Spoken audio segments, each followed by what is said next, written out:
நடிகர் சித்தா தர்ஷன் அவர்களை அன்போடு மேடைக்கு அழைக்கிறோம். அனைத்து பத்திரிகையாளர் நண்பர்களுக்கும் அப்புறம் ப்ரொடியூசர், டைரக்டர்ஸ் எல்லாருக்கும் என்னுடைய முதற்கண் வணக்கங்களை தெரிவித்துக் கொள்கிறேன். ஃபர்ஸ்ட் நான் இந்த இடத்துல ஒரு பெர்மிஷன் வாங்கணும். அது ப்ரொடியூசர் கிட்ட. ஏன்னா இது இந்த படத்தோட ஃபங்க்ஷன். நான் ஒரு சில விஷயங்களை நான் இந்த இடத்துல தெளிவு பண்ணணும். அது நேரம் வச்சுக்கிறேன். ஒரு சில விஷயங்களை தெளிவுபடுத்தணும். அதுக்கு ஃபர்ஸ்ட் என்னுடைய சொந்த விஷயம். அது நான் ஒரு பெர்மிஷன் வாங்கிக்கிறேன். ஒரு 5 minutes நான் பேசணும் சார். Producer sir, okay. அப்புறம் இயக்குனர்கிட்டையும் பெர்மிஷன் வாங்கிக்கிறேன். என்னன்னா, ஒரு பெரிய ஒரு விஷயம் நம்ம சினிமா இண்டஸ்ட்ரிக்குள்ள நடந்துட்டு இருக்கு. அது இந்த படத்தை தாண்டின விஷயம். ஆனா சினிமா சம்பந்தப்பட்ட விஷயம் தான். இதை தவிர வேற எதையும் நம்ம பேச போறது இல்லை. நான் இந்த இடத்துல என்னன்னா, ஒரு குறிப்பிட்ட தேதி சொல்லி அந்த தேதி வரைக்கும் எல்லா ஷூட்டிங்கும் முடிக்கணும். அதுக்கப்புறம் ஒரு குறிப்பிட்ட தேதி சொல்லியிருக்காங்க. அந்த தேதிக்கு அப்புறம் எந்த படமும் பூஜை போடக்கூடாதுன்னு சொல்லியிருக்காங்க. இதெல்லாம் கண்டிப்பா நடக்கிற விஷயம் கிடையாது. அவங்க அது காரணம் சொல்ற காரணம் பாத்தீங்கன்னா, நடிகர்கள் மற்றும் தொழில்நுட்ப கலைஞர்களுடைய கட்டுக்கடங்காத சம்பளம் அப்படின்னு சொல்றாங்க. 2 ரூபாய்க்கும் இட்லி விற்குது, 50 ரூபாய்க்கும் இட்லி விற்குது. எந்த கடையில இட்லி வாங்கி சாப்பிடணுங்கிறது நான் தான் முடிவு பண்ணணும். சும்மாவும் இட்லி கிடைக்கும். சரியா? நீங்களே முடிவு பண்ணி தான் அதெல்லாம் பண்றீங்க. பண்ணிட்டு எல்லாரும் மேலேயும் பழி போடுறீங்க. இது ஒரு பெரிய தவறான செயல். அதுக்கப்புறம் நான் ஒரு விஷயம் சொல்றேன். நான் நடிகர். இந்த மாதிரி நிறைய பேர் இருக்காங்க. ஒரு கேட்டகரி, ஒவ்வொரு கேட்டகரி இருக்கு. ஒரு கேட்டகரி இவ்வளவுதான் சம்பளம் வாங்கணும் அப்படின்னு ஒரு பிக்ஸ் இருக்கு. மித்த கேட்டகரிக்கு சம்பளம் பிக்ஸ் பண்ண முடியாது. ஒரு மெஷின் அப்படின்னா அந்த மெஷின் கிரைண்டர்னா எல்லா கிரைண்டரும் மாவாட்டும். என் வீட்டுல என்ன பிராண்ட் கிரைண்டர் வாங்கி வச்சிருக்காங்கிறது என்னோட இஷ்டம் இல்லையா? 1000 ரூபாய்க்கு வாங்கி வைக்கலாம், 50,000 வாங்கி வைக்கலாம். அது அவங்க இஷ்டம். அதே மாதிரி எதுல ஆட்டினாலும் மாவுதான். அப்படிங்கும்போது எல்லா கிரைண்டரும் ஒண்ணுதான். சரிங்களா? அப்போ ஒரு கேட்டகரி பீப்புள் அந்த ஒர்க்கை நீங்க சம்பளம் பிக்ஸ் பண்ணலாம். ஒரு கேட்டகரி பீப்புளுக்கு சம்பளம் பிக்ஸ் பண்ண முடியாது. அவங்க கேட்கறத தர்றதும் தராததும் உங்க இஷ்டம். யாரும் உங்ககிட்ட இத்தனை கோடி ரூபாய் கொடுத்தீங்கன்னா நான் நடிப்பேன் யாரும் இங்க கொடி பிடிக்கல. அது உங்க இஷ்டம். உங்களுக்கு தேவைன்னு வரும்போது இன்னார வச்சு படம் பண்ண 100 கோடிக்கு வியாபாரம் ஆகும், 1000 கோடிக்கு வியாபாரம் ஆகும்போது நீங்க அவங்களை வச்சு பிக்ஸ் பண்றீங்க. 100 கோடி கேட்டா நான் 150 கோடிக்கு கொடுக்குறேன், இதுல கையெழுத்து போடு. எம்டி செக் கொடுத்து எத்தனை ப்ரொடியூசர்ஸ் இருக்காங்க தெரியுங்களா? நீங்க உங்க இஷ்டத்துக்கு சம்பளம் எழுதிக்கோங்கன்னு சொல்லி இருக்காங்க. எனக்கே தெரியும். அது மாதிரி எனக்கும் நிறைய பர்சனல் ப்ராப்ளம்ஸ் கொடுத்திருக்காங்க. நல்ல தங்கமான ப்ரொடியூசர்ஸ் இருக்காங்க, இந்த மாதிரியான ஆள்களும் இருக்காங்க. சரிங்களா? ஒரு நடிகர் ஸ்பாட்டுக்கு வரல அப்படிங்கறது மட்டும் ப்ராப்ளம்னு சொல்றது இல்ல. நேர்மையான விஷயம் என்னன்னு கேட்டீங்கன்னா, இது வரைக்கும் என் பேர்ல ஒரு 6 மாசத்துக்குள்ள ஒரு சில விஷயங்கள் பண்ணிட்டு இருக்காங்க. இவர் சரியா ஷூட்டிங் வரமாட்டாரு, சொன்ன டைமுக்கு வரமாட்டாரு, காசு வாங்கிட்டு வரமாட்டாரு. நீங்க கொடுத்த காசு பழைய பாக்கி. சரியா? அதுக்கப்புறம் இன்னொரு கம்பெனி சொல்லிருக்கு. என்ன சொல்லுதுன்னா, அவரும் காசு வாங்கிட்டு வரமாட்டேங்கிறாருன்னு. அவங்க என்ன சொல்றாங்கன்னா, பார்ட் பேமெண்ட் போடுறாங்க. ஒரு சம்பளம் பேசுறோம், அந்த சம்பளம் பேசி ஷூட்டிங் நடக்குது, போய் நடிக்கிறோம், நடிச்சதுக்கு அப்புறம் சம்பளம் தரல. இந்த இடத்துல நான் நல்லவன் நான் சொல்ல விரும்பல.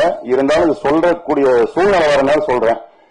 1 லட்சம் ரூபாய் வாங்கி ஒருத்தருக்கு ஹார்ட் ஆபரேஷனுக்கு நான் கொடுக்கறேன்னு சொல்லியிருக்கேன். ஹார்ட் ஆபரேஷன் முக்கியமா இல்லையா? நீ படம் எடுக்கிறத விட ரொம்ப முக்கியம். அது ஒரு உயிர். நான் கமிட் பண்ணிருக்கேன். எனக்கு வர வேண்டிய காசை வாங்கி நான் உங்களுக்கு தர்றேன், நீங்க போய் அட்மிட் ஆகுங்கன்னு சொல்லிட்டேன். அவங்க அட்மிட் ஆயிட்டாங்க. இவங்க பணம் தரல. 3 நாளா தொடர்ந்து எங்கெங்கெல்லாம் இவங்க ஷூட்டிங் எடுக்கலாம் பின்னாடியே நாய் மாதிரி நான் போறேன். போய் பணத்தை வாங்கிட்டு அவங்களுக்கு முன்னாடியே போட்டுட்டு ஒரு பக்கம் கைமாத்து வாங்கி அவங்களுக்கு கொடுத்து விட்டுட்டு இவங்க கிட்ட வாங்கி இந்த கைமாத்து வாங்க கொடுக்குறேன். சினிமாக்காரன் நம்பி எவனாவது 1000 ரூபாய் பணம் கொடுக்குறான கடன்? நெகட்டிவ் ப்ரொஃபைலுங்க. எங்க போய் கடன் வாங்குறது? வாங்கிட்டு போய் கையில காலில் கொண்டு போய் கொடுத்துட்டு அந்த ஆளுக்கு ஹார்ட் ஆபரேஷன் பண்ணிட்டு இருக்காங்க. அந்த மனுஷன் வாழ்றான் உயிரோட. இவங்க கிட்ட காசு வாங்குறதுக்கு நான் நாய் மாதிரி தெரியுறேன். அன்னைக்கு நான் சொல்றேன், எப்ப இங்க கேமரா இருக்கு, ஷூட்டிங் ஸ்பாட்ல தான் வாங்குறேன். செத்து போன மாதிரி நடிச்சிருக்க, காஸ்டியூம் வச்சிருக்கல வண்டியில, செத்து போன மாதிரி நடிச்சா எடுத்துக்கோ, நான் வரமாட்டேன் ஷூட்டிங் சொல்லிட்டு தான் வரேன். அடுத்த டேட் கேட்ட தர மாட்டேன்னு சொல்றேன். அதுக்கப்புறம் 6 மாசம் கழிச்சு டேட் கேக்குறாங்க. சரி, நம்ம அந்த தொழில தான் இருக்கிறோம், தொழிலை நேசிக்கணும், நான் என் தொழிலை நேசிக்கிறேன், நன்றி விசுவாசமா இருக்கிறேன், நான் வந்து நடிச்சு தரேன், பரவாயில்ல. ஆனா தேதி கன்ஃபார்ம் பண்றதுக்கு முன்னாடி எனக்கு அந்த பேமெண்ட் என்னவோ அந்த பேமெண்ட் கொடுத்துருங்க, நான் வந்து நடிச்சு தரேன், தேதிக்கெல்லாம் கன்ஃபார்ம் பண்ணி தரேன் சொல்றேன். தரவே இல்லைங்க. நைட்டு 12:20க்கு பார்த்து பேமெண்ட் போடுறாங்க, காலையில் 7 மணிக்கு ஷூட்டிங் ஸ்பாட்ன்றாங்க. எப்படிங்க வர முடியும்? ஒரு நடிகர் உங்க வீட்டுல வேலைக்காரனா, உங்க வீட்டுல வாட்ச்மேனா, அங்கேயே உட்காந்துருப்பா, சரி இழுத்துட்டு போயிடலாம்னு சொல்றதுக்கு 1000 வேலை இருக்கும்ல. வரலன்னு சொல்லிட்டு நீங்க ரெட் கார்டு கொடுக்குறீங்க எனக்கு. நீங்க யாருங்க எனக்கு ரெட் கார்டு கொடுக்குறதுக்கு? கன்சியூமர் கோர்ட் போனா தம்பி, நீங்க ஒரு நடிகர், ஒரு தனி மனுஷன் நடிக்க கூடாதுன்னு யாருங்க சொல்றது? சரி வாங்க பேசலாம்னா யாருமே வர மாட்டேங்க. எல்லாருமே பேசுனது, சம்பளம் பேசுனது, டேட்டு கேட்டது, பேமெண்ட் போட்டது எல்லாத்துக்குமே எங்க ஆதார் இருக்கு, எல்லா ரெக்கார்டும் நான் வச்சிருக்கேன். வாய்ஸ் ரெக்கார்ட்ல இருந்து, நீங்க பேசினதுல இருந்து, வாட்ஸ்அப்ல அனுப்புனதுல இருந்து, பேமெண்ட் போட்டதுல இருந்து எல்லாத்தோட ஸ்கிரீன் ரெக்கார்டு இருக்கு, வாய்ஸ் ரெக்கார்டு இருக்கு, எல்லாமே இருக்கு. பேச வாங்கன்னா வரமாட்டேங்கிறீங்க. நீங்க பாட்டு அறிக்கை விட்டுட்டு உட்கார்ந்துட்டு இருக்கீங்க. சல்லடை கிழிச்சிருவேன் நான். இந்த மாதிரிலாம் பண்ணக்கூடாது. எல்லாருமே மனிதர்கள் தாங்க. கீழே உங்களுக்கு நீங்க காசு கொடுக்குறீங்க, நாங்க வாங்கி உங்க காசுல தான் நாங்க வாழ்றோம், ரைட், ஒத்துக்கிறேன். அதுலதான் நாங்க கஞ்சியே குடிக்கிறோம், இல்லன்னு சொல்லல. அதுக்குன்னு உங்களுக்கு அடிமை கிடையாது இல்ல. நியாயம் ஒண்ணு இருக்குல்ல, நியாயத்தை பேசுங்க, செய்யுங்க. யாரு வேண்டாங்கிற? தங்கமான ப்ரொடியூசர்ஸ் எவ்வளவு பேர் இருக்காங்க, அவங்களாலதான் இன்னைக்கு சினிமா வாழ்ந்துட்டு இருக்கு. அதனால எல்லாரையும் நேசிங்க. ஸ்ட்ரைக்கு, இது ஸ்ட்ரைக்கு அறிக்கை விடுறீங்க பண்ணக்கூடாதுன்னு, படம் பண்ணாம தொழில், அதாவது ஸ்ட்ரைக்னா என்னங்க? வேலை செய்யாம வேலை நிறுத்தம் பண்றதுதான் ஸ்ட்ரைக்கு. அப்புறம் வேலை நிறுத்தம் தான் அறிவிச்சிருக்கீங்க, அப்புறம் ஸ்ட்ரைக்கே இல்லைன்னு நேற்று போட்டிருக்கீங்க. என்ன இது, என்ன அர்த்தம்? நாங்க சொல்லி பேர் ஸ்ட்ரைக் இல்லைன்னா என்ன அர்த்தம்? இத்தனாம் தேதி வந்து படப்பிடிப்பே நடக்காது அப்படிங்கிறீங்க. 1200 சம்பளம் வாங்கிட்டு போற என்ன பண்ணுவோம்? ரோட்ல நின்று பிச்சை எடுப்பானா? சோறு போட்டா வேண்டாம் சோறு போடுறேன்னு கேக்குறீங்க. எல்லாரும் பிச்சை எடுக்க வைக்கிறீங்க, எல்லாரும் சோம்பேறி ஆக்குறீங்கன்னு சொல்றீங்க. இந்த அருணாச்சல ரோட்ல சாப்பாடு போட்டேன், என்னை போட்டு அடின்னு அடிச்சு, என்ன சட்டையெல்லாம் கிழிச்சு, அந்த இடத்துல டாய்லெட் கட்டுறது ஜியோ பாஸ் பண்ணி நீங்க டாய்லெட் கட்டிட்டீங்க. சினிமாக்காரர்கள் தான் வரல, அரசியல்வாதி மட்டும் கிடையாது. அதுல யார் சினிமாக்காரங்க இருக்காங்கன்னு எனக்கு தெரியும். எனக்கு தெரியாத விஷயம் எல்லாம் கிடையாது, எல்லாமே தெரியும். நான் வாயை மூடிட்டே இருக்கேன் இத்தனை நாள். இன்னைக்கு வரைக்கும் நான் பேசினதே கிடையாது, இன்னைக்கு நான் பேசுறேன். பிரசாத் ஸ்டுடியோ வாசல்ல சாப்பாடு போடக்கூடாதுன்னு சொல்லி என்னை அடிச்சு, சட்டை கிழிச்சு, இன்னைக்கு வரைக்கும் பிகண்ட் ரூட்ஸ் கேட்டுட்டு இருக்கேன். பைக்ஸ் கொடுங்க, எதனால நீங்க சாப்பாடு போடுறதுல நேரத்துல பார்சலா கொடுத்துட்டீங்க, எதனால அங்க சாப்பாடு கொடுக்கறது இல்ல, உட்கார வச்சு கொடுக்கறது இல்லைன்னு. பொறுங்க, நாள் வரும் நான் சொல்றேன் அப்படின்னு. இன்னைக்கு நான் சொல்றேன். ஏன் சோறு போடுறது தப்பா? நான் கேட்கறேன். ஆமா பப்ளிசிட்டிக்காக பண்றேன் அப்படின்னு. ஆமா பப்ளிசிட்டிக்காக பண்றேன். பப்ளிசிட்டிக்காக நான் நீ போஸ்ட் ஓட்டி இருக்கேன். அந்த போஸ்ட்னால யாருக்கு என்ன உபயோகம்? கழுதை சென்னையில கழுதையும் கிடையாது. நான் பப்ளிசிட்டிக்காக சாப்பாடு போடுறேன், 4 பேருக்கு வயிறு நிறையுது, நான் பப்ளிசிட்டி தான் பண்ணுவேன். அதுல என்ன பிரச்சனை உனக்கு? உன் வீட்டுல இருந்து அரிசி எடுத்துட்டு வந்து நான் போட்டேன் இல்ல, நான் 100 கோடி ரூபாய் நன்கொடை வாங்கிட்டு சாப்பாடு போட்டேன், 10 கோடிக்கு போட்டு மிச்சம் 90 கோடி நான் வீட்டுக்கு கொண்டு போயிட்டேன். இன்னைக்கு வரைக்கும் யார வீட்டுல தான் இருக்கேன் நானு. இன்னைக்கு வரைக்கும் யார வீட்டுல இருக்கேன்? சொத்தை வித்துட்டு வந்து இங்க உட்கார்ந்து இருக்கேன். நான் எந்த கோடிக்கணக்கா ஒன்னும் சம்பாதிச்சு ஒன்னும் கோடிகள்லாம் கட்டி வைக்கல. இன்னைக்கு வரைக்கும் நான் வட்டி கட்டிட்டு இருக்கேன். இன்னைக்கு வரைக்கும் 4.5 கோடி ரூபாய் நான் வட்டி கட்டிருக்கேன். இதுக்கு மேல என்ன டேட்டா வேணாலும் நான் தரேன். 4.5 கோடி ரூபாய்க்கு நான் வட்டி கட்டிருக்கேன். நான் கடன் வாங்கியிருக்கேன். கடன் வாங்கி தான் நான் வாழ்ந்துட்டு இருக்கேன். உங்ககிட்ட ப்ரொடியூசர் கிட்ட நான் பணம் வாங்கிட்டு போய் ஒன்னும் மாட மாளிகை எல்லாம் கட்டி வைக்கல. சரியா? 1000 விஷயம் இருக்கு உள்ளுக்குள்ள எரிஞ்சுக்கிட்டு இருக்கு. நான் பூராலாம் சொல்ல முடியாது இந்த இடத்துல, அது ரொம்ப அசிங்கமாயிரும். சரி, ஓகே, படத்துக்கு வந்துருவோம். இந்த படம் ஒரு டிஃபரெண்டான ஜேனர். இது வரைக்கும் நான் பண்ணதுல ரொம்ப வித்தியாசமான கேரக்டர், ரொம்ப முக்கியமான கதாபாத்திரம். என் மனசுக்கு ஆறுதல் வர்ற அளவுக்கு, அதாவது என் மனப்பூர்வமா என்னால எவ்வளவு தூரம் நான் இதுல கோஆபரேட் பண்ணி கொடுக்க முடியுமோ நான் பண்ணி நான் நடிச்சிருக்கேன். என்னுடைய ஸ்டஃப் இதுல இறக்கியிருக்கேன். அது பின்னாடி வரவங்க எல்லாரும் சொல்லுவாங்க, நான் சொல்லி எல்லாம் சொல்ல, இது வரைக்கும் அவங்க கிட்ட யாருக்கிட்டையுமே நான் கான்டாக்ட்ல இல்ல. நீங்க படத்தை பாருங்க, தியேட்டர்ல போய் பாருங்க. பத்திரிகையாளர் நண்பர்கள் வந்து தயவு செஞ்சு இந்த படத்தை மக்கள் கிட்ட கொண்டு போய் சேருங்க. உங்களை எல்லாரும் நான் கையேந்தி கேட்டுக்கிறேன். இந்த வாய்ப்புக்கு நன்றி. இந்த வாய்ப்பு கொடுத்த ப்ரொடியூசருக்கு, டைரக்டருக்கு, முக்கியமா கேமராமேன் தான் என்ன கூப்பிட்டாரு, பேசினாரு. மேனேஜர் ரவி அண்ணா இருக்காரு, அவரு பேசினாரு. இவங்க எல்லாருக்கும் எனக்கு இந்த வாய்ப்பு கொடுத்தாங்க. எல்லாருக்கும் நன்றி, வணக்கம். என்னுடைய மனமார்ந்த காலை வணக்கத்தை தெரிவிச்சுக்கிறேன். நம்மளும் நிறைய படம் பண்ணிட்டோம். சரி, நல்ல நல்ல கேரக்டர் பண்ணணுன்ற ஆசை எல்லாரும் போல எனக்கும் வரும். அப்பப்ப சின்ன சின்ன பண்ணிட்டே இருப்பேன். திடீர்னு மலையாளத்தில் கூப்பிட்டு மோகன்லால் சார் படத்துல முக்கிய வில்லனா ஒரு 15 வருஷத்துக்கு முன்னாடி கொடுத்தாங்க. அங்கிருந்து முடிச்சுட்டு சரி நம்ம மலையாளத்திலேயே பண்ணிட்டோமே, தமிழ்லயும் வந்து மெயின் எல்லாம் முயற்சி பண்ணுவோம் அப்படின்னு சொல்லி ஒரு 6 மாசம் எந்த படமும் நடிக்காம மாயி படத்தோட இயக்குனர் சூரிய பிரகாஷ் சாரோட டைரக்ஷன்ல வருஷ நாடுன்னு ஒரு படம் மெயின் வில்லனா வாய்ப்பு கிடைச்சது. நம்ம எது தேடுறோமோ அது முயற்சி பண்ணா கிடைக்குதுன்றது அப்போதான் நான் உணர்ந்தேன். அந்த படம் முடிச்சு ஒரு 2 வருஷம் ஆச்சு, ரிலீஸே ஆகல. சரி, அது ரிலீஸ் ஆன பிறகு நம்ம வந்து நல்ல நல்ல கேட்டு கிடைக்கும்ன்றதுக்காக வெயிட் பண்ணிட்டு இருந்தேன். அப்புறம் அதை விட்டுட்டு அப்புறம் தான் காஞ்சனால நடிச்சேன். மறுபடியும் ஒரு டேக் ஆஃப் ஆச்சு, அப்படியே ஓடிட்டே இருந்தது. பல ஆண்டுகளுக்கு அப்புறம் கிடைக்கிறதெல்லாம் பண்ணிட்டே இருக்கும்போது விக்ரம் அப்படின்னு ஒரு படம் வந்தது. அதுல விஜய் சேதுபதி சாருடைய பிரதரா பண்ணேன். அதுக்கப்புறம் பாத்தீங்கன்னா தெலுங்கு, மலையாளம், கன்னடம் அப்படின்னு முக்கிய வில்லனா முக்கிய கதாபாத்திரங்கள்ல பல மொழிகள்ல ஏன் ஒரு ஆங்கில படம் கூட எனக்கு வாய்ப்பு கிடைச்சது. இப்படி பண்ணிட்டு இருக்கும்போது சினிமா தமிழ்லயும் நம்ம மறுபடியும் ஒரு முக்கிய வில்லனாவோ இல்லாட்டி முக்கிய கதாபாத்திரத்திலையோ நடிக்க முயற்சி பண்ணுவோம் அப்படின்னு முயற்சியில் இறங்கும்போது மறுபடியும் பழையபடியே தமிழ்ல மட்டும் நமக்கு வந்து என்ன தெரியல, முதல்ல எதுன்னு நடிக்கிறோமோ அந்த கேட்டெல்லாம் கடிச்சதுக்கும் கூப்பிடாங்கன்றது தலையெழுத்து நடிகர்களுக்கு போலீஸ், ரவுடி, வில்லனுடைய ஆளு இப்படியே தான் மறுபடியும் கூப்பிட ஆரம்பிச்சாங்க. கிட்டத்தட்ட விக்ரம் ரிலீஸ் ஆகி 2 வருஷம் முடிய போகுதுன்னு நினைக்கிறேன். இந்த 2 வருஷத்துல வந்து கிட்டத்தட்ட 10 படம் விட்டு இருக்கேன். அதுல 7 படம் தமிழ் படத்தை விட்டு இருக்கேன். ஏன்னா மறுபடியும் நம்ம பழையபடி சின்ன சின்ன பணம் வேணாம், சும்மா போய் நிக்க வேணாம் அப்படிங்கிறதுக்காக 7 படம் விட்டுட்டு இருக்கும்போது நம்ம படத்தோடைய கேமராமேன் வெற்றி சார் வந்து கூப்பிட்டாரு. அப்புறம் சொன்னார், இது மாதிரி நல்ல கேரக்டர் சார், ஒரு பாய் கேரக்டர், முஸ்லீம் கேரக்டர் அப்படின்னு சொன்னாரு. சரி பண்ணுவோம் அப்படின்னு சொல்லி தான் இந்த படத்துல வந்து நான் நடிச்சேன். முதல்ல வெற்றி சாருக்கு என்னோட நன்றியை தெரிவிச்சுக்கிறேன். ஒரு அருமையான கேரக்டர். நான் இந்த தாடியை வச்சு சலார்ல நடிக்க ஆரம்பிச்ச பிறகு அது சலாரோடைய பார்ட் 2 இருக்கிறதுனால இதை அப்படியே மெயின்டைன் பண்ணிருந்தேன். பட் இந்த தாடியை வச்ச பிறகுதான் நல்ல நல்ல கேரக்டர்ஸ் வந்து கிடைச்சிட்டு இருக்கு. அந்த வகையில இந்த படத்துல ஒரு அருமையான கேரக்டர் கொடுத்த சிவம் சாருக்கும் இந்த படத்தோட ப்ரொடியூசருக்கும் என்னுடைய மனமார்ந்த நன்றியை தெரிவிச்சுக்கிறேன். இந்த நேரத்தில் முக்கியமா நான் தேனிசை தென்றல் தேவா சாருடைய நிறைய பாடல்களை ரசிச்சு கேட்டிருக்கேன். அவருடைய இசையில முறையா ஒரு அருமையான பாடல்ல நானும் அந்த பாடல் முழுக்க வரங்கிறத ரொம்ப ரொம்ப சந்தோஷப்படுறேன், பெருமைப்படுறேன். ரொம்ப ரொம்ப நன்றி சார். உங்களுடைய பாடல்ல நான் நடிச்சது ரொம்ப ரொம்ப நன்றி. அதுவும் ஸ்நேகன் சாருடைய வரிகள்ல ஒரு அற்புதமான வரிகள். ரொம்ப ரொம்ப நன்றி சார் 2 பேருக்குமே.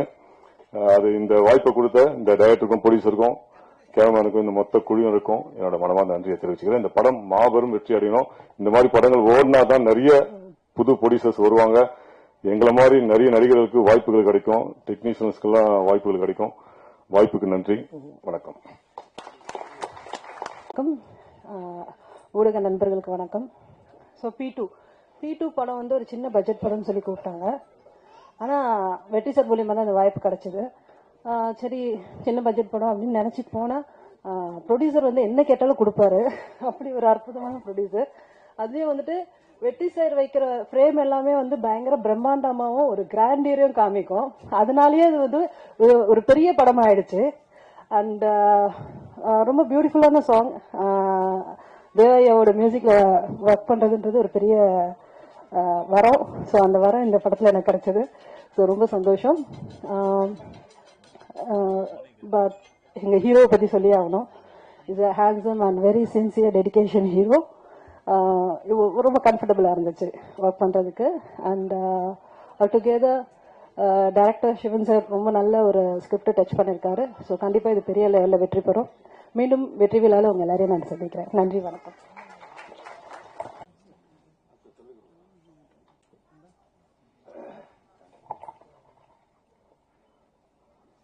அனைவருக்கும் வணக்கம். அண்ட் மேடையில் அமர்ந்துக்கும் எல்லாருக்குமே வணக்கம். அண்ட் மீடியா பீப்புள் அவங்களுக்கும் வணக்கம். ஸோ P2 அது நீங்கள் சாங் பார்த்துருப்பீங்க. ஸோ எனக்கும் ரொம்ப பிடிச்சிருந்தது. எல்லா சாங்குமே நல்லா இருந்துச்சு பார்க்க. ரொம்ப பியூட்டிஃபுல்லாக எடுத்திருக்காங்க cameraman sir and director sir, producer sir. Thank you so much இந்த வாய்ப்பு எனக்கு கொடுத்ததுக்கு. And master Jani master, thank you so much. பியூட்டிஃபுல்லா கொரியோகிராஃப் பண்ணியிருக்காங்க ஜானி மாஸ்டர். எனக்கும் ரொம்ப பிடிச்சிருக்கு. பஞ்சாபி பலகாரம் நைஸ், நல்லா இருந்துச்சு. நிறைய வாட்டி அந்த லிங்க் எனக்கு ஷேர் பண்ணும்போது நிறைய வாட்டி நான் கேட்டுட்டே இருந்தேன், ரொம்ப சூப்பரா இருக்குல்ல, நல்லா பண்ணிருக்கோம்ல அப்படின்ட்டு. ஸோ பாலா என்னை இன்வைட் பண்ண, so thank you so much Bala சாருக்கு, பிஆர்ஓ.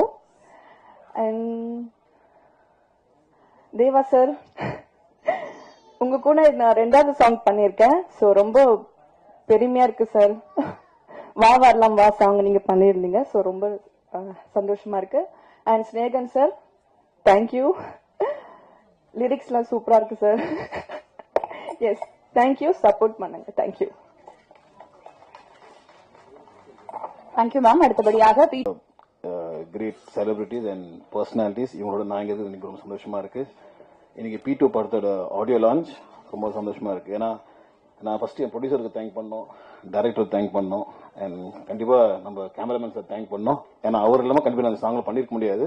ஏன்னா அவர் தான் கூப்பிட்டு எனக்கு ஒரு வாய்ப்பு கொடுத்த அந்த song. Sir thank you once again. And தேவஸோட மியூசிக் அண்ட் ஸ்னேகன்ஸோட விதிக்கில் நான் சாங் பண்றது நினைக்கிறது ரொம்ப பெருமையா இருக்கு சார். ரொம்ப சந்தோஷமா இருக்கு எனக்கு வாய்ப்பு வச்சதுக்கு. அண்ட் என்னால இந்த சாங்க்கு எவ்வளவு அவுட்புட் கொடுக்கணுமோ கொடுத்துருக்கேன். அண்ட் அஸ்மிதா சொல்ல வேண்டிய சூப்பர், ஒரு 4-5 படம் பண்ணிருக்காங்க, கூட சோலோ தான் ஆடிருக்காங்க. இந்த சாங்ல சூப்பரா பண்ணிருக்காங்க. ஸோ நான் டெக்னீஷியன்ஸ் தேங்க் பண்ணோம். ஆர்டிஸ்ட்லாம் ராஜ்மன் சார் சூப்பரா பேசினாரு, அவர் கஷ்டத்தை சொன்னாரு, அவர் மட்டும் நிறைய பேர் கஷ்டத்தை சொல்லியிருக்காரு. அண்ட் எல்லாருமே இங்க ஒர்க் பண்ண அத்தனை டெக்னீஷியனும் சூப்பரா ஒர்க் பண்ணிருக்காங்க. ரொம்ப நாளுக்கு அப்புறம் தமிழ்ல ஒரு ஆர்டர் படம் வந்திருக்கு. ஸோ கண்டிப்பா இந்த படம் ஒரு பெரிய படமா அமையும். ஸோ கண்டிப்பா இந்த படத்தை தியேட்டர்ல பாருங்க. இந்த டீமுக்கு சப்போர்ட் பண்ணுங்க. இந்த மாதிரி நிறைய படம் அவங்க எடுக்கணும். So I wish the entire team all the best. Thank you. God bless. Actually sir அவர் என்ன பிரச்சனை எதுவுமே எனக்கு தெரியாது. அவரோட மன வருத்தத்தை இங்க ஷேர் பண்ணிக்கிட்டாரு. பட் எனக்கு சார் கூட இருக்கிற எக்ஸ்பீரியன்ஸ் வந்து, நான் ஒரு சின்ன படம் டைரக்ஷன் பண்ணேன். ஸோ அதுல வந்து சார் வந்துட்டு ஒரு மெயின் ரோல் பண்ணாரு. அவரை மாதிரி ஒரு கோஆபரேட்டிவ் ஆர்டிஸ்ட பார்க்கவே முடியாது. சின்ன பட்ஜெட்டுக்கு கிடைச்ச ஒரு பெரிய வரனா அது ராஜ்சிங் சார் தான். ஏன்னா அதை நான் டைரக்டராகவும் ஒரு டெக்னீஷியனாகவும் நான் அதை வந்து உணர்ந்தேன். அந்த அந்த அன்னைக்கு வந்து சூழ்நிலையில என்னால ஒரு கேரவான் கொடுக்க முடியல. ஒரு ஃபுல் நைட் அவர் வந்து அவரோட கார்லயே ஏசி போட்டு உட்கார்ந்துட்டு கூப்பிடும் போது வந்து ஒர்க் பண்ணி கொடுத்துட்டு போனாரு. So is such a dedication and very sincere artist. அதனால அவர் மனவரத்தம் என்னன்றது எனக்கு தெரியல. பட் நான் உங்களை ரொம்ப பெருமையா நினைக்கிறேன் ராஜ்சிங் சார். நன்றி.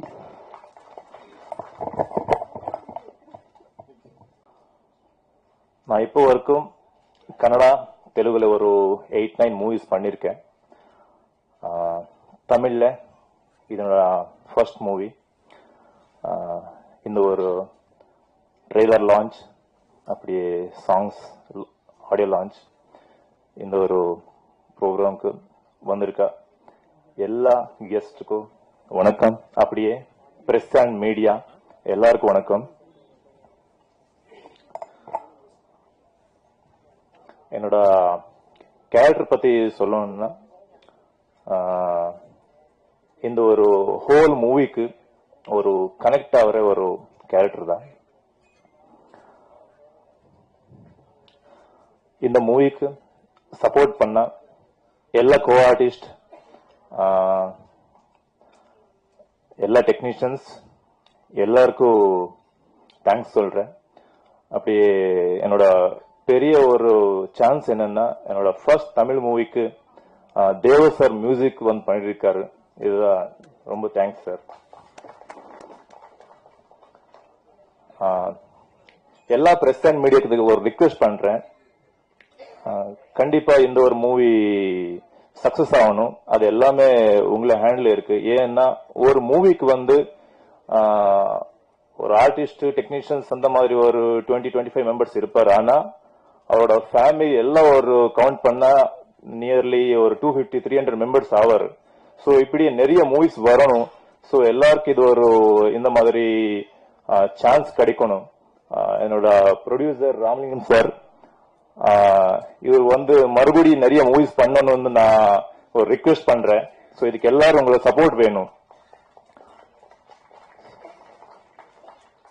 ஸோ இந்த ஒரு சான்ஸ் எனக்கு கொடுத்ததுக்காக டைரக்டர் சிவம் சார் உங்களுக்கு தேங்க்ஸ் சொல்றேன் சார். அப்படியே இந்த ஒரு சான்ஸ்க்காக எனக்கு யாரெல்லாம் சப்போர்ட் பண்ணாரோ அவருக்கு எல்லாருக்கும் தேங்க்ஸ் சொல்றேன். வெற்றி சார்,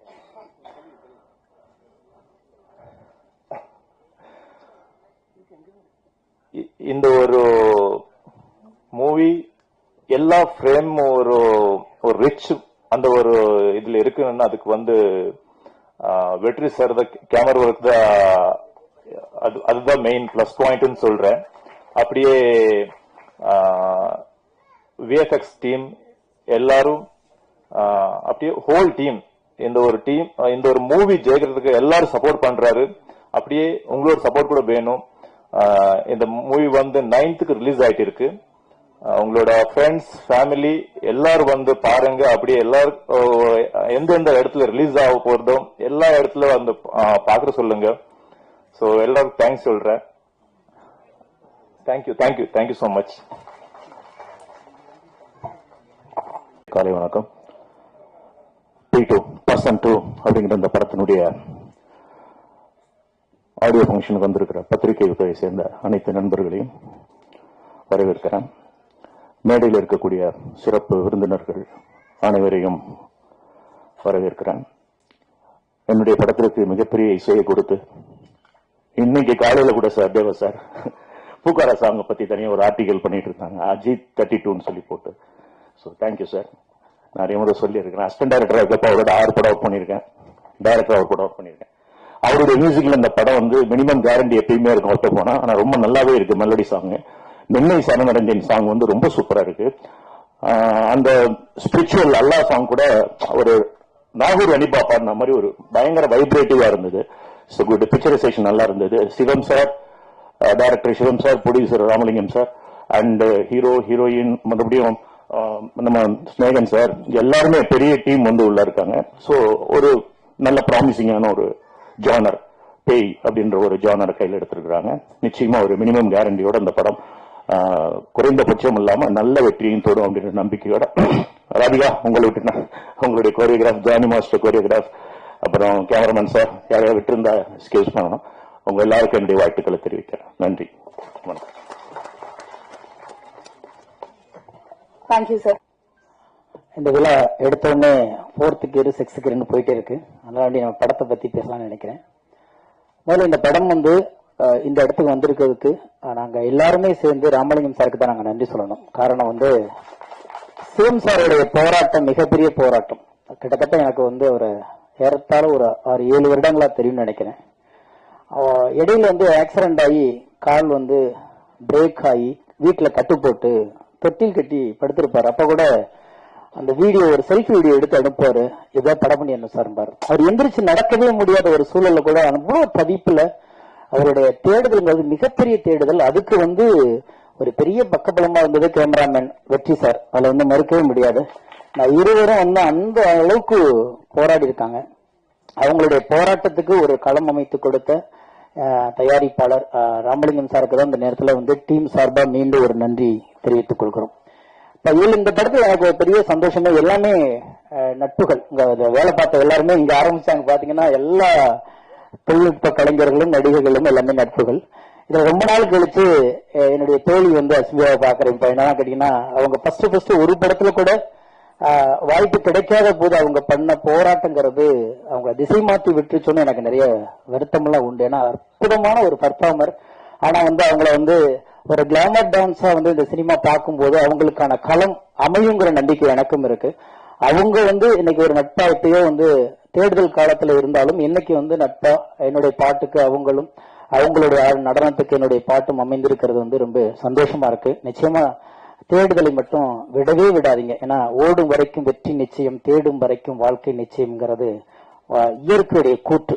அந்த தேடுதலையும் ஓடுதலையும் நிறுத்திட்டோம்னா அங்க ஸ்டாப் ஆயிடும். தேடுதல் இயங்கி கொண்டு இருப்பது மட்டுமே நம்மளுடைய கடமை. அப்படி இருக்கும்போது அவங்களுடைய உழைப்புக்கு இந்த இடத்துக்கு வந்திருக்காங்க. அதுக்கு ஒண்ணுமே வாழ்த்து சொல்லணும். அதுக்கப்புறம் ரொம்ப சந்தோஷமான ஒரு விஷயம் என்னன்னா தேவானந்த் சார் கூட நான் கொஞ்சம் இடைவெளிக்கு பிறகு மறுபடியும் சேர்ந்து பாடல் பண்ணது.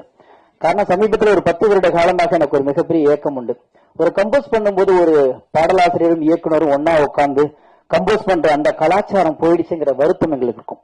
முன்னமெல்லாம் பாத்தீங்கன்னா ஒரு கம்போசிங்னா இசையமைப்பாளர் இருப்பாரு, 4 பேர் வாத்திய கருவிகளோட உட்கார்ந்துருப்பாங்க, ஒரு தயாரிப்பாளர் இருப்பாரு, இயக்குனர் ஒரு அசிஸ்டன்ட், அப்புறம் பாடலாசிரியர், இப்படி பாத்தீங்கன்னா ஒரு குறைந்தபட்சம் 10 இருந்து 15 பேர் அந்த கம்போசிங்ல இருப்போம். அப்ப பாத்தீங்கன்னா ரொம்ப கலகலன்னு திருவிழா மாதிரி ஒரு கம்போசிங் நடக்கும். ஒரு பாட்டு டியூன் பண்ணும்போதே எழுதுறது, சரியில்லைன்னு மாத்துறது, ஒரு வரி வந்துருச்சுட்டா எல்லாரும் பாராட்டுறது, அந்த சந்தோஷமா உருவாக்கின பாடல்களுடைய ஆயுள் இன்னைக்கு மிகப்பெரிய அழுத்தமாக இன்னைக்கு எவர்கிரீனா இருக்கிறதுக்கு காரணமே அந்த இடத்துல படைப்பாளிகள் எல்லாம் சேர்ந்து படைத்த படைப்பு. ஆனா 10 வருட காலமாக வெறும் டியூன் மட்டும்தான் வாட்ஸ்அப்ல வந்துகிட்டு இருக்கு, வரிகள் மட்டும்தான் வாட்ஸ்அப்ல போயிட்டு இருக்கு.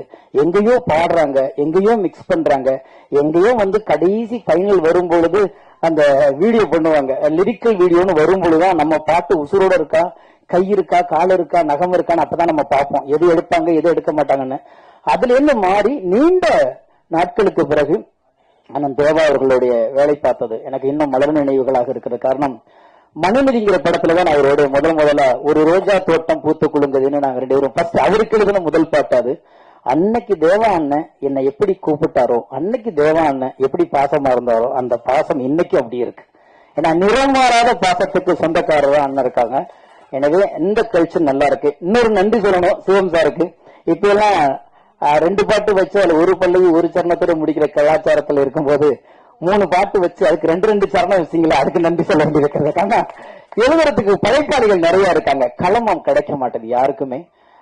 இன்னொரு பக்கம் பாத்தீங்கன்னா நிறைய பேர் நண்பர்கள் பாடல் ரொம்ப நல்லா இருக்கு, ஆனா இப்ப வர அந்த ட்ரெண்டிங்க்கு சரியாக மாசா இருந்தாங்க. என்னை பொறுத்த வரைக்கும் மக்களுக்கு புரியாத எதையும் படைப்பாக கருதுவது இல்லைன்னா இந்த பாடல்கள் புரிகிறது, அது படைப்பு. இந்த படத்துக்கு இது தேவை, இதை கொடுத்திருக்கிறாங்க. அதனால வேண்டி எது புதுசு எது பழசு எது ட்ரெண்டிங்கிறதெல்லாம் எனக்கு நம்பிக்கை கிடையாது. மக்களுக்கு போய் சேருவது மட்டும்தான் படைப்பு, அது போய் சேரலனா அது படைப்பாகவே இருக்க முடியாது அப்படிங்கிறது என்னுடைய கூற்று. அந்த வகையில ஒரு நல்ல படத்துல, நல்ல கதை அம்சத்தோட இருக்கிற ஒரு படத்துல நல்ல ஒரு நிறைவான ஒரு பணியை நான் செஞ்சிருக்கிறேங்கிற ஒரு பெரிய திருப்தி இருக்கு. எனவே இந்த மாதிரி தயாரிப்பாளர்கள் ஜெயிக்கணும். காரணம், இப்ப பெரிய படங்களால வர பிரச்சனை தான் இன்னைக்கு ஸ்ட்ரைக் சொல்றோம். ஒரு பக்கம் சம்பள பிரச்சனை, ஒரு பக்கம் பிரஸ்டீஜ் இஷ்யூ. ஏன்னா இந்த ஒட்டுமொத்த எப்பயுமே சமூகத்துல உள்ள பிரச்சனைகளுக்கான முடிச்சுகளை அவிழ்ப்பது மட்டும் கலைகளுடைய பணியாக இருந்துச்சு. நிறைய முடிச்சுகள் இருக்கும், ஜாதியால விழுந்திருக்கும், மதத்தால விழுந்திருக்கும், ஏற்றத்தால விழுந்திருக்கும், ஏழ்மையால விழுந்திருக்கும். இப்படி பல்வேறு முடிச்சுகளை அவிழ்த்து சரி செய்வது மட்டும்தான் கலையின் பணியாக இருந்தது. ஆனால் இன்றைக்கு அந்த கலையிலேயே ஏகப்பட்ட முடிச்சு விழுந்தது தெரிஞ்சிச்சுன்னா இந்த மாதிரி சின்ன ப்ரொடியூசர்கள் கூட உள்ள வர பயப்படுவாங்க. எனவே நம்மளுடைய பிரச்சனைகளை நாமே சரி செய்து அடுத்த தலைமுறைக்கு கலைகளை கடத்த வேண்டும். அப்படி கடத்த வேண்டும் என்றால் சிறிய படங்கள் நிறைய வர வேண்டும். ஏனென்றால் ஒரு பெரிய படம் என்பது 3 வருடத்துக்கு ஒருக்காக வருது. ஒரு சின்ன படம் தான் ஒரு வருஷத்துக்கு 10 படமாவது வரும். ஒரு 500 குடும்பம் ஒரு படத்துல பொழைக்குதுன்னா 10 குடும்பத்துல எத்தனை குடும்பம் பொழைக்கும் நீங்களே பாத்துக்கோங்க. இது வெறும் கலையாக மட்டுமில்லாமல் வாழ்வாதாரமாகவும் கலாச்சாரத்தின் பரிணாமமாகவும் தொடர்ந்து தமிழ் மண்ணில் ஒழித்துக் கொண்டிருக்கும் கலைக்காக சில விஷயங்களை கடந்து போவது நல்லது. காரணம், சினிமாவில் சண்டை போடுவர்கள் எல்லாம் சினிமாவை நேசிப்பவர்கள். நான் ஒருத்தனை வேணும்னு சொன்னாதான் சண்டை போடணும், வேண்டான்னு சொன்னா செல்ல ஆஃப் பண்ணிட்டு போயிட்டே இருக்கணும். நீ வேண்டான்னு முடிவு பண்ணிட்ட, நான் பேசவே தேவையில்லை. எதுக்கு வாதம், எதுக்கு விவாதம், தூக்கி எறிஞ்சிட்டு போக வேண்டியதானே. எப்போதுமே ஒரு கட்ட கோபம் இருக்கு, ஒரு சண்டை இருக்கு, ஒரு வாதம் இருக்குன்னா எனக்கு நீ வேணும், உன்னை விட்டு நான் போக மாட்டேங்கிறான். அது கலையா இருக்கட்டும், குடும்பமா இருக்கட்டும், நட்பா இருக்கட்டும், சண்டை வர இடத்தில் பிடிமானம் அதிகம் இருக்கிறது என்பதை புரிந்து கொண்டு கடந்து போக ஆசைப்படுவோம். நன்றி, வணக்கம். ரொம்ப மகிழ்ச்சியா இருக்கு, ரொம்ப சந்தோஷமா இருக்கு. முதல்ல படத்தின் தயாரிப்பாளர் ராமலிங்கம் அவர்களுக்கு ஒரு பெரிய நன்றி. அடுத்து படத்தினுடைய இயக்குனர் சிவம் அவர்களுக்கு வாழ்த்துக்கள். மூன்றாவது படத்தினுடைய கேமராமேன் வெற்றி. எனக்கு இந்த வெற்றி சிவம் அவங்களாம் அறிமுகம் கிடையாது. இருந்தாலும் வெற்றிக்கு ஏன் நான் ஃபர்ஸ்ட் 3வது ஒரு வாழ்த்து சொல்றேன் அப்படின்னா, ஒரு படம் ஒரு ஆடியோ லான்ச், ட்ரெய்லர் லான்ச்ல ஒரு ஃபங்க்ஷன், அந்த படத்தின் சம்பந்தமாக ஒரு ஃபங்க்ஷன் நடக்கும்போது யாருடைய பெயர் அதிகமாக உச்சரிக்கப்படுதோ அவங்க அந்த படத்துக்காக அதிகமாக வேலை பார்த்துருக்காங்கன்னு அர்த்தம். ஏன்னா வந்ததுல நிறைய பேர் கேமராமேன் வெற்றியை சொல்லிட்டே இருந்தாங்க. வெற்றிக்காக வந்தேன், வெற்றி கூப்பிட்டாரு, வெற்றி சொன்னாரு. ஸோ ஒரு டைரக்டருக்கு இப்படி கேமராமேன் அமையணும் ஃபர்ஸ்ட். அதுவே ஒரு பெரிய பலம். அதுக்கு அப்படி ஒரு கேமராமேனுக்கு அந்த ஃப்ரீடம் கொடுத்ததுக்காகவும் டைரக்டருக்கு ஃபுல் சப்போர்ட்டா இருந்ததுக்காகவும் அந்த கேமராமேனுக்கு தேங்க்ஸ் சொல்லிக்கிறேன். இந்த படம் இந்த விஷுவல் ஆரம்பிக்கும் போது வந்து என் கவனம் ஃபுல்லா வந்து இசையில தான் இருந்துச்சு, விஷுவலோட. ஏன்னா தேவா சாரோட மியூசிக்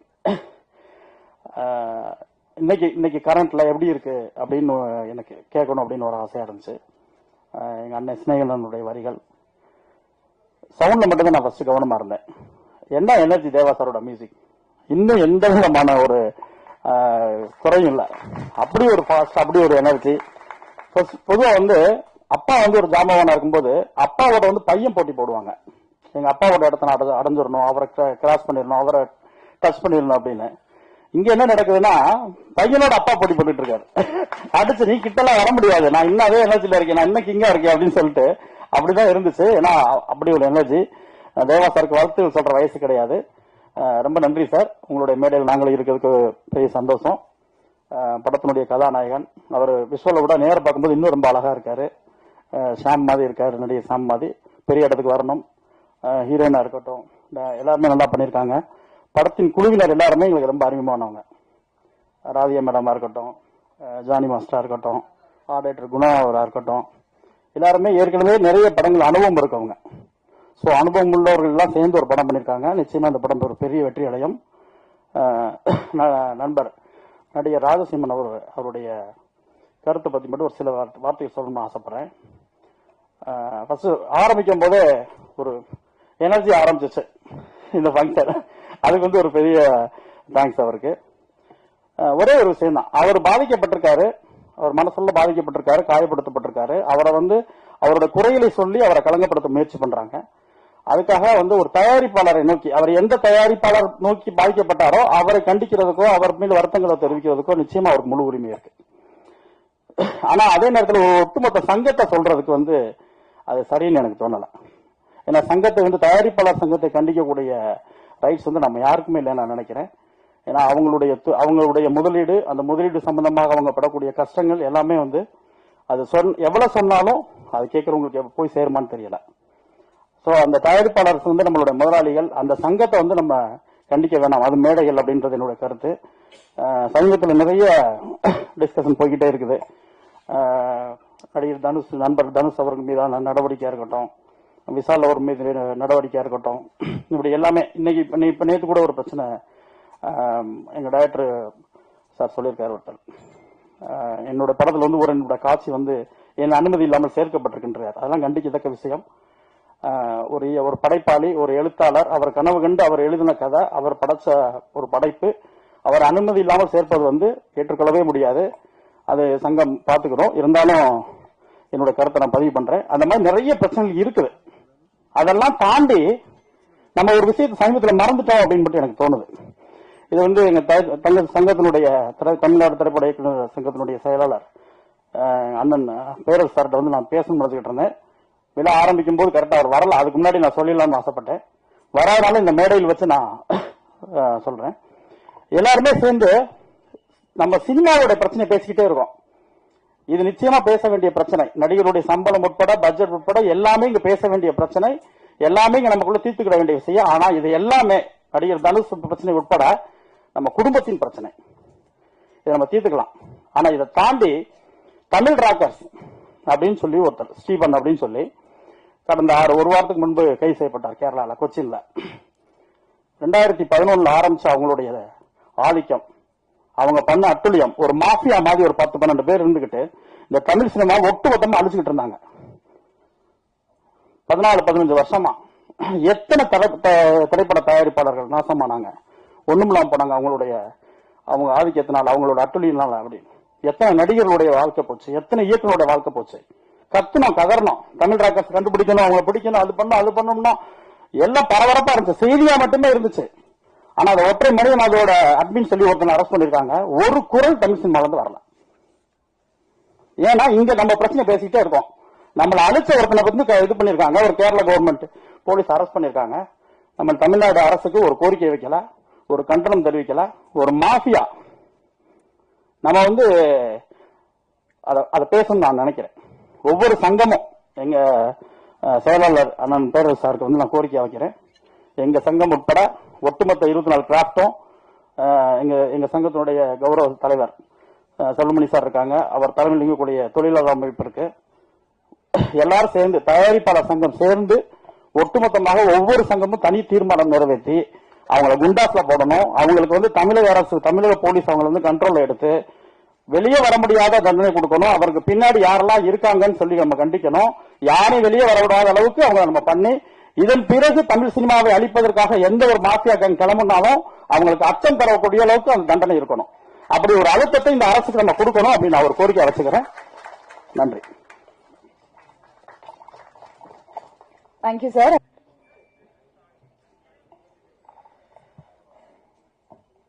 அனைவருக்கும் வணக்கம். தேனிசை தென்றல் தேவாசர் அவர்களுக்கும், திரைத்துறை புயல் ராஜனையா அவர்களுக்கும் இந்த வணக்கம். ஏன்னா இங்கே தென்றலும் புயலும் ஒன்றா உட்காந்துருக்கு. பக்கத்தில் குளிர் காற்று, வாடைக்காற்று, பனிக்காற்றெல்லாம் உட்காந்துருக்கோம்.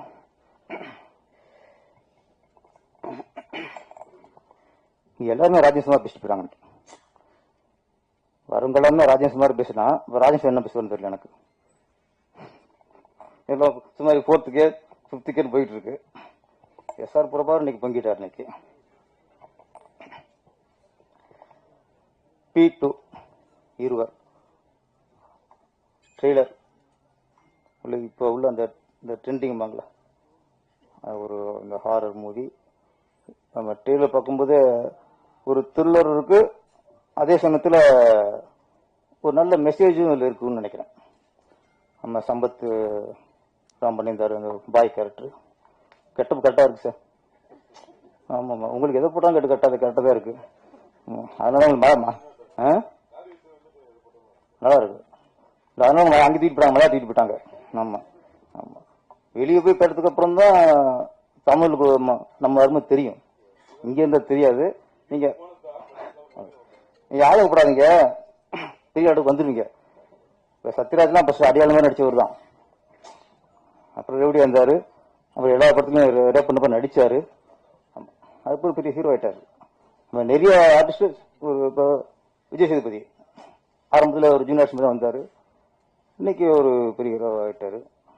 சூரி, நிறைய பேர் இருக்காங்க. ஆனால் ஒரு சினேகர் சொன்ன மாதிரி ஓடிட்டே இருக்கணும், தேடிட்டே இருக்கணும், கரெக்டாக அமைஞ்சிடும். நம்ம என்னடா அவங்களுக்கு கிடைக்கலன்னு அந்த அந்த ஆதங்கம், கவலை வரக்கூடாது. கிடைக்குங்கிற ஒரு நம்பிக்கை இருக்கணும். கண்டிப்பாக அவங்களுக்கு வந்துடும். பரப்பாதீங்க.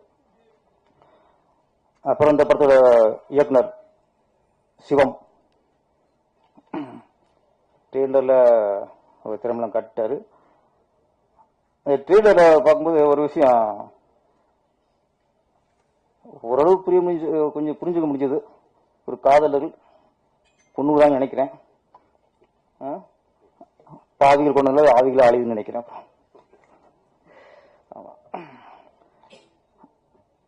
கடைசியா பேய் பிடிச்ச உடனே நம்ம இங்க ஓடுறோம்னா தற்காப்பு தான். மனுஷனுக்கு பிரிவினை அப்படிங்கும்போது வெவ்வேறு மதம், வெவ்வேறு தெய்வம். ஆனா பிரச்சனை வந்துட்டா எல்லாத்தையும் ஒண்ணுதான் நம்மளுக்கு. நம்ம மாண்டூர் தற்காவை பார்த்தா அங்க முஸ்லிம் மட்டும் இருக்க மாட்டாங்க.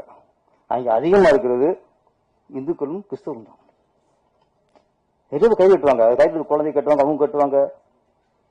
பார்த்தா நிறைய இந்துக்களும் கட்டுவாங்க. அப்ப மனுஷனுக்கு பிரச்சனை வந்துட்டா அல்லாவது, இயேசுவாது, சிவனாவது எல்லாம் ஒண்ணுன்றான்.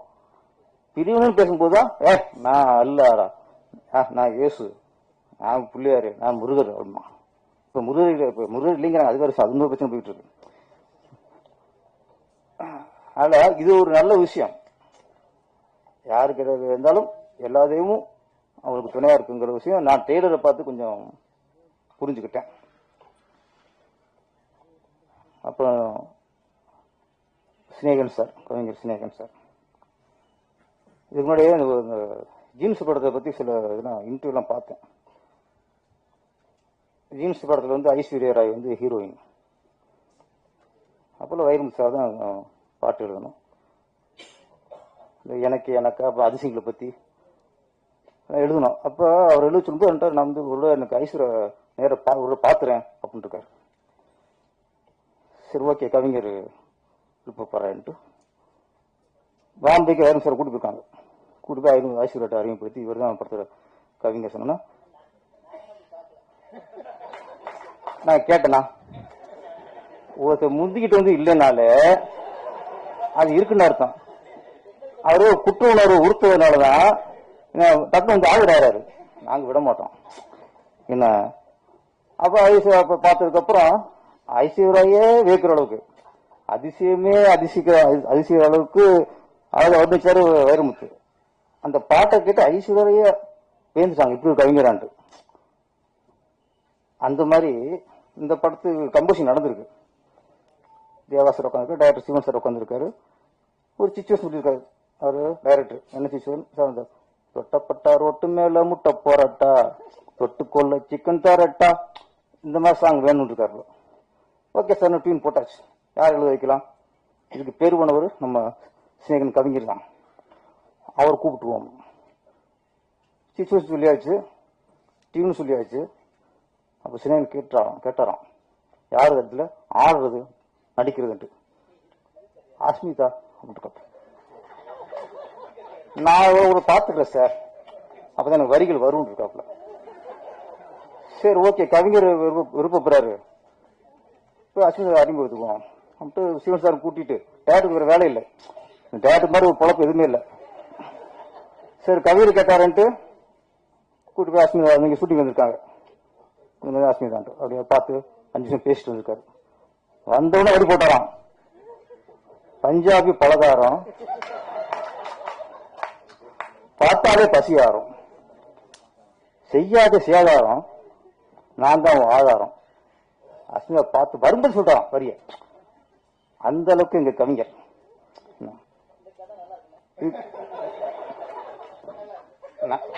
நீங்க எல்லாம் பாருங்க, ஃபர்ஸ்ட் அவர் வந்து இல்ல ஆக்குறேன். இப்போ இது கதைங்கிறாரு. என்ன இதுதான் நல்லா கேள்வி வந்திருக்கேன். நான் சும்மா ஆடியன்ஸ் வர மாட்டேன்.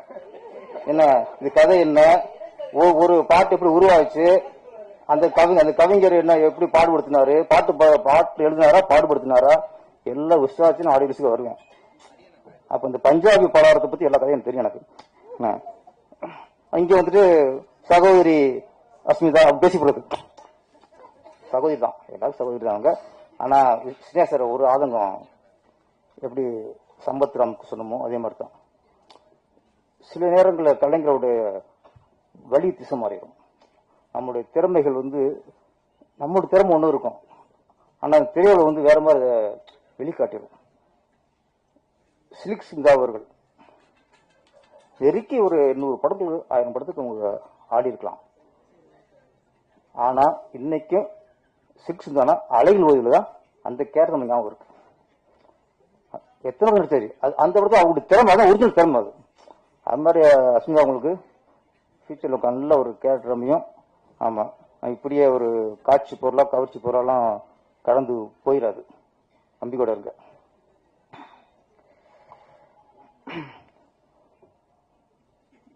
தேனிசை தென்றல் தேவா சார் அவர் நம்ம இந்த ஈஸியா நினைக்கலாம். அவரை ஆராய்ச்சி பார்த்தா அவரை விட ஒரு அற்புதம் எதுவும் இருக்க முடியாது. இப்போ கோயில்ல 400 ரூபாய் 500 ரூபாய் சிறப்பு டிக்கெட் எடுத்து போவாங்க. அவன் கிட்ட போயிடுவான். தர்ம தரிசனம் அவன் தான் உருகி போறவன். எவன் தர்ம தரிசனத்துல 2 மணி நேரம் 3 மணி நேரம் இருந்து ஊர்ந்து போறானோ அவன் தான் இறைவனை உருகி நினைச்சு அப்படி சுமந்துட்டு போறான். சிறப்பு தரிசனமும் பக்தி இருக்கும், ஆனா போயிடுவான். ஆனா நீ சிறப்பு தரிசனம் கிட்ட இருக்கனாலயோ ஆண்டவன் காட்டுன்னு அங்கே போயிடாது.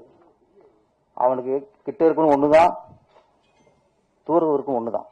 அப்படி எல்லாத்தையும் ஒரே பார்வை பார்த்தான் அவன் கடவுள்.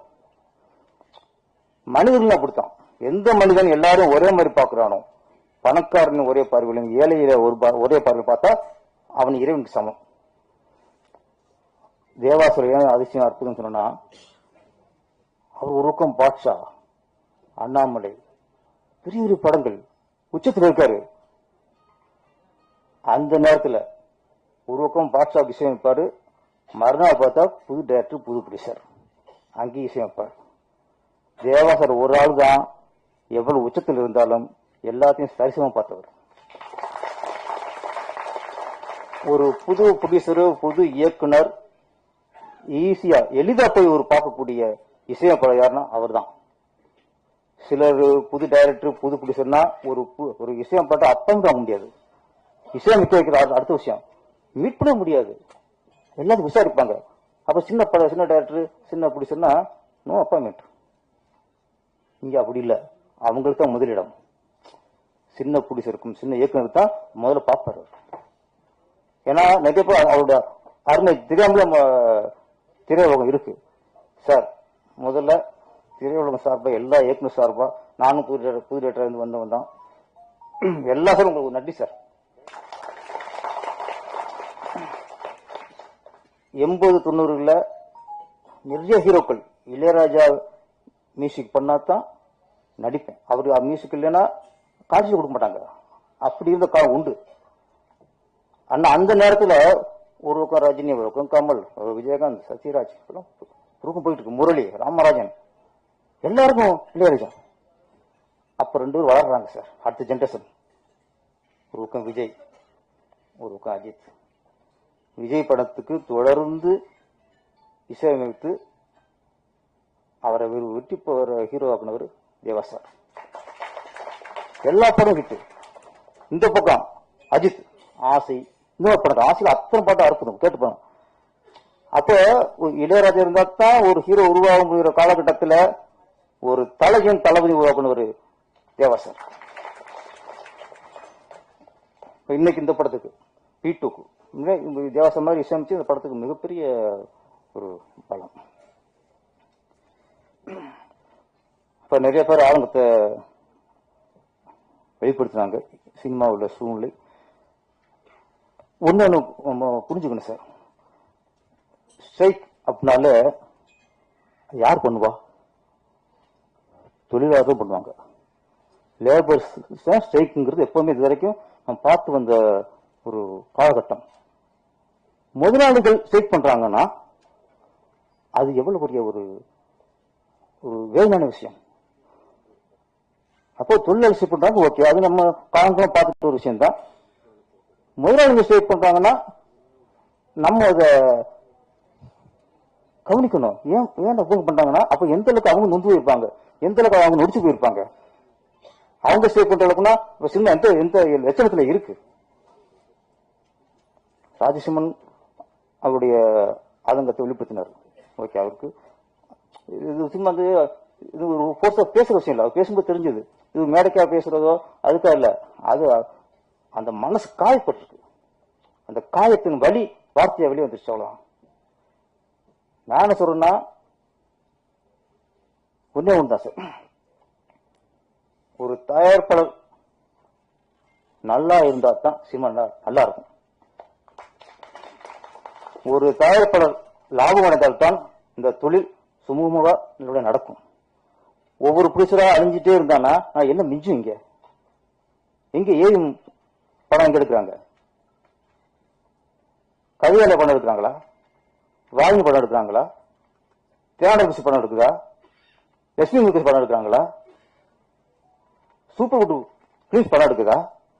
ஒரு காலத்துல இந்த தமிழ்நாட்டை தமிழ் திரையுள்ள கட்டி அந்த இத்தனை பேனர்லாம் என்ன ஆச்சு?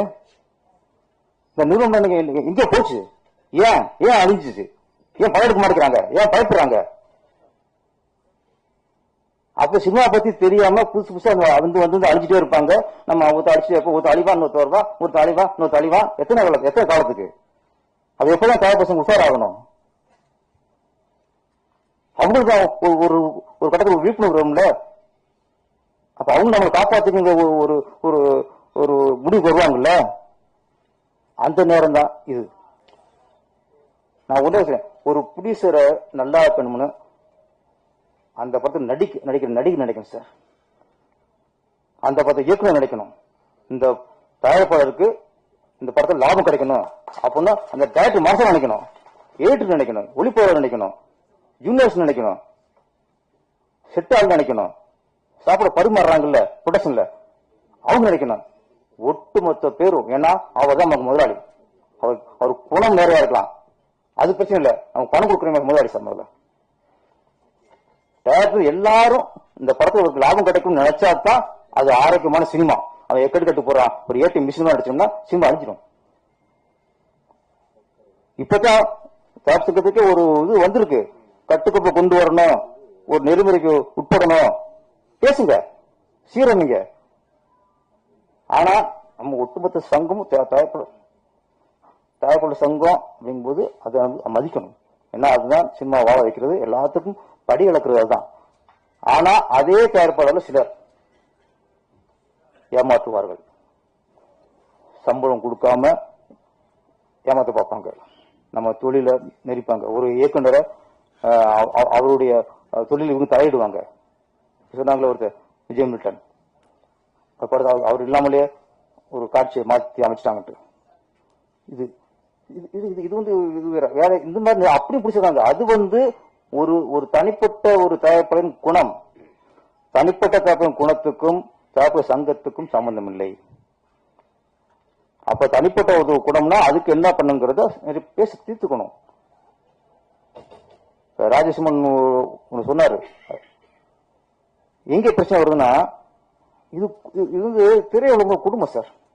தயாரிப்பாளர்கள், பெப்சி தொழிலாளர்கள், நடிகர்கள் எல்லாமே திரைத்துறை தானே ஃபர்ஸ்ட்.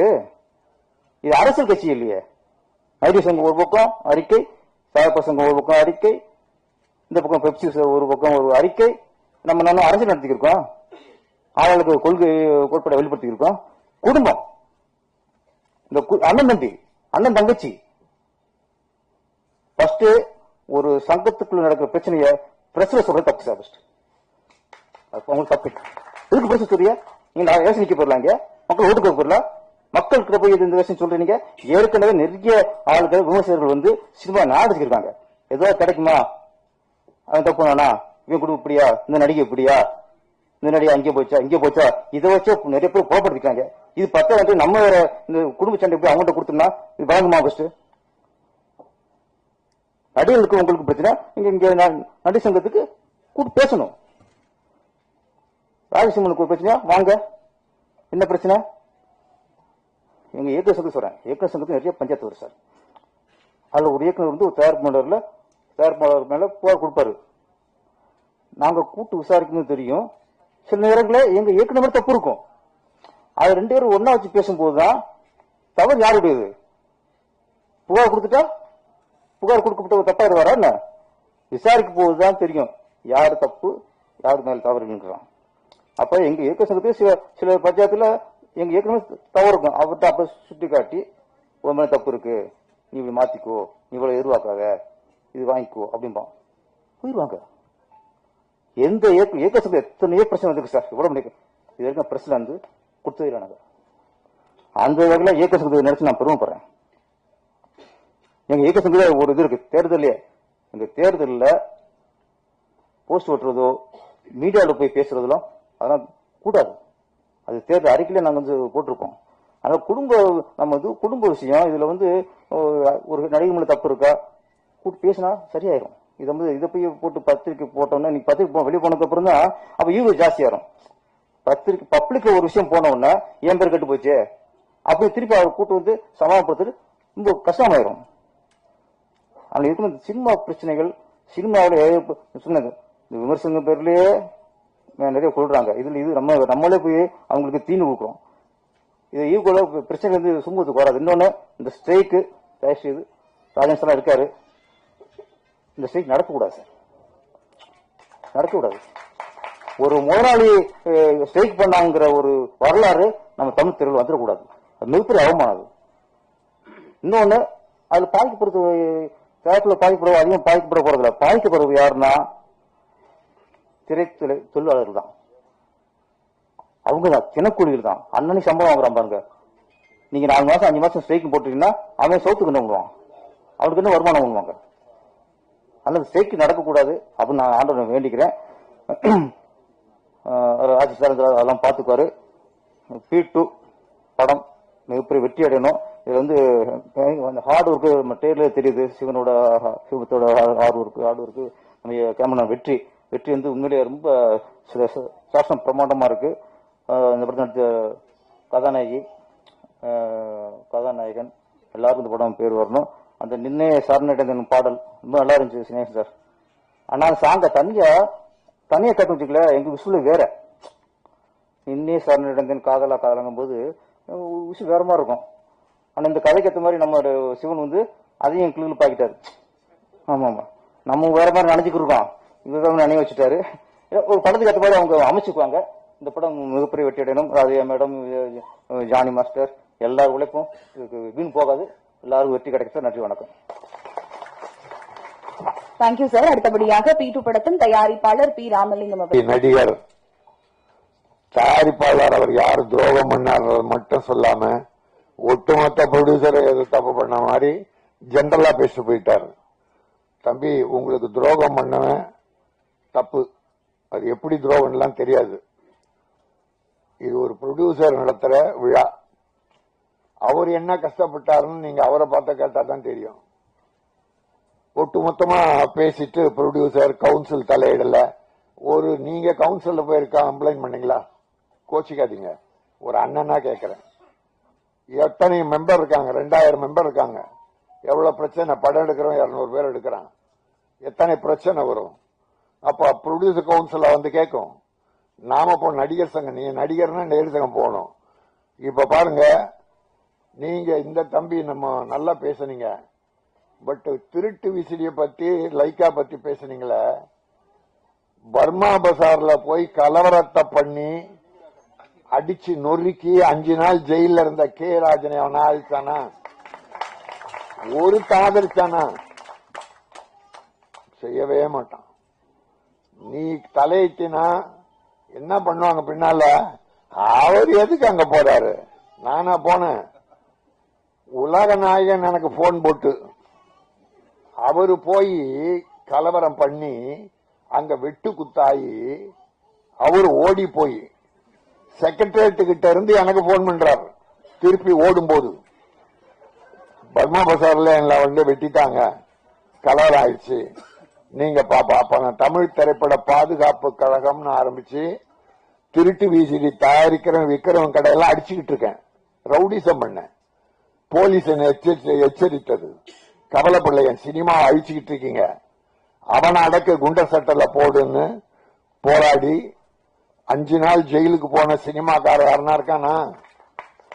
அது மட்டும் இல்ல, 9 படம் எடுத்து 3 கோடி லாஸ் ஆன.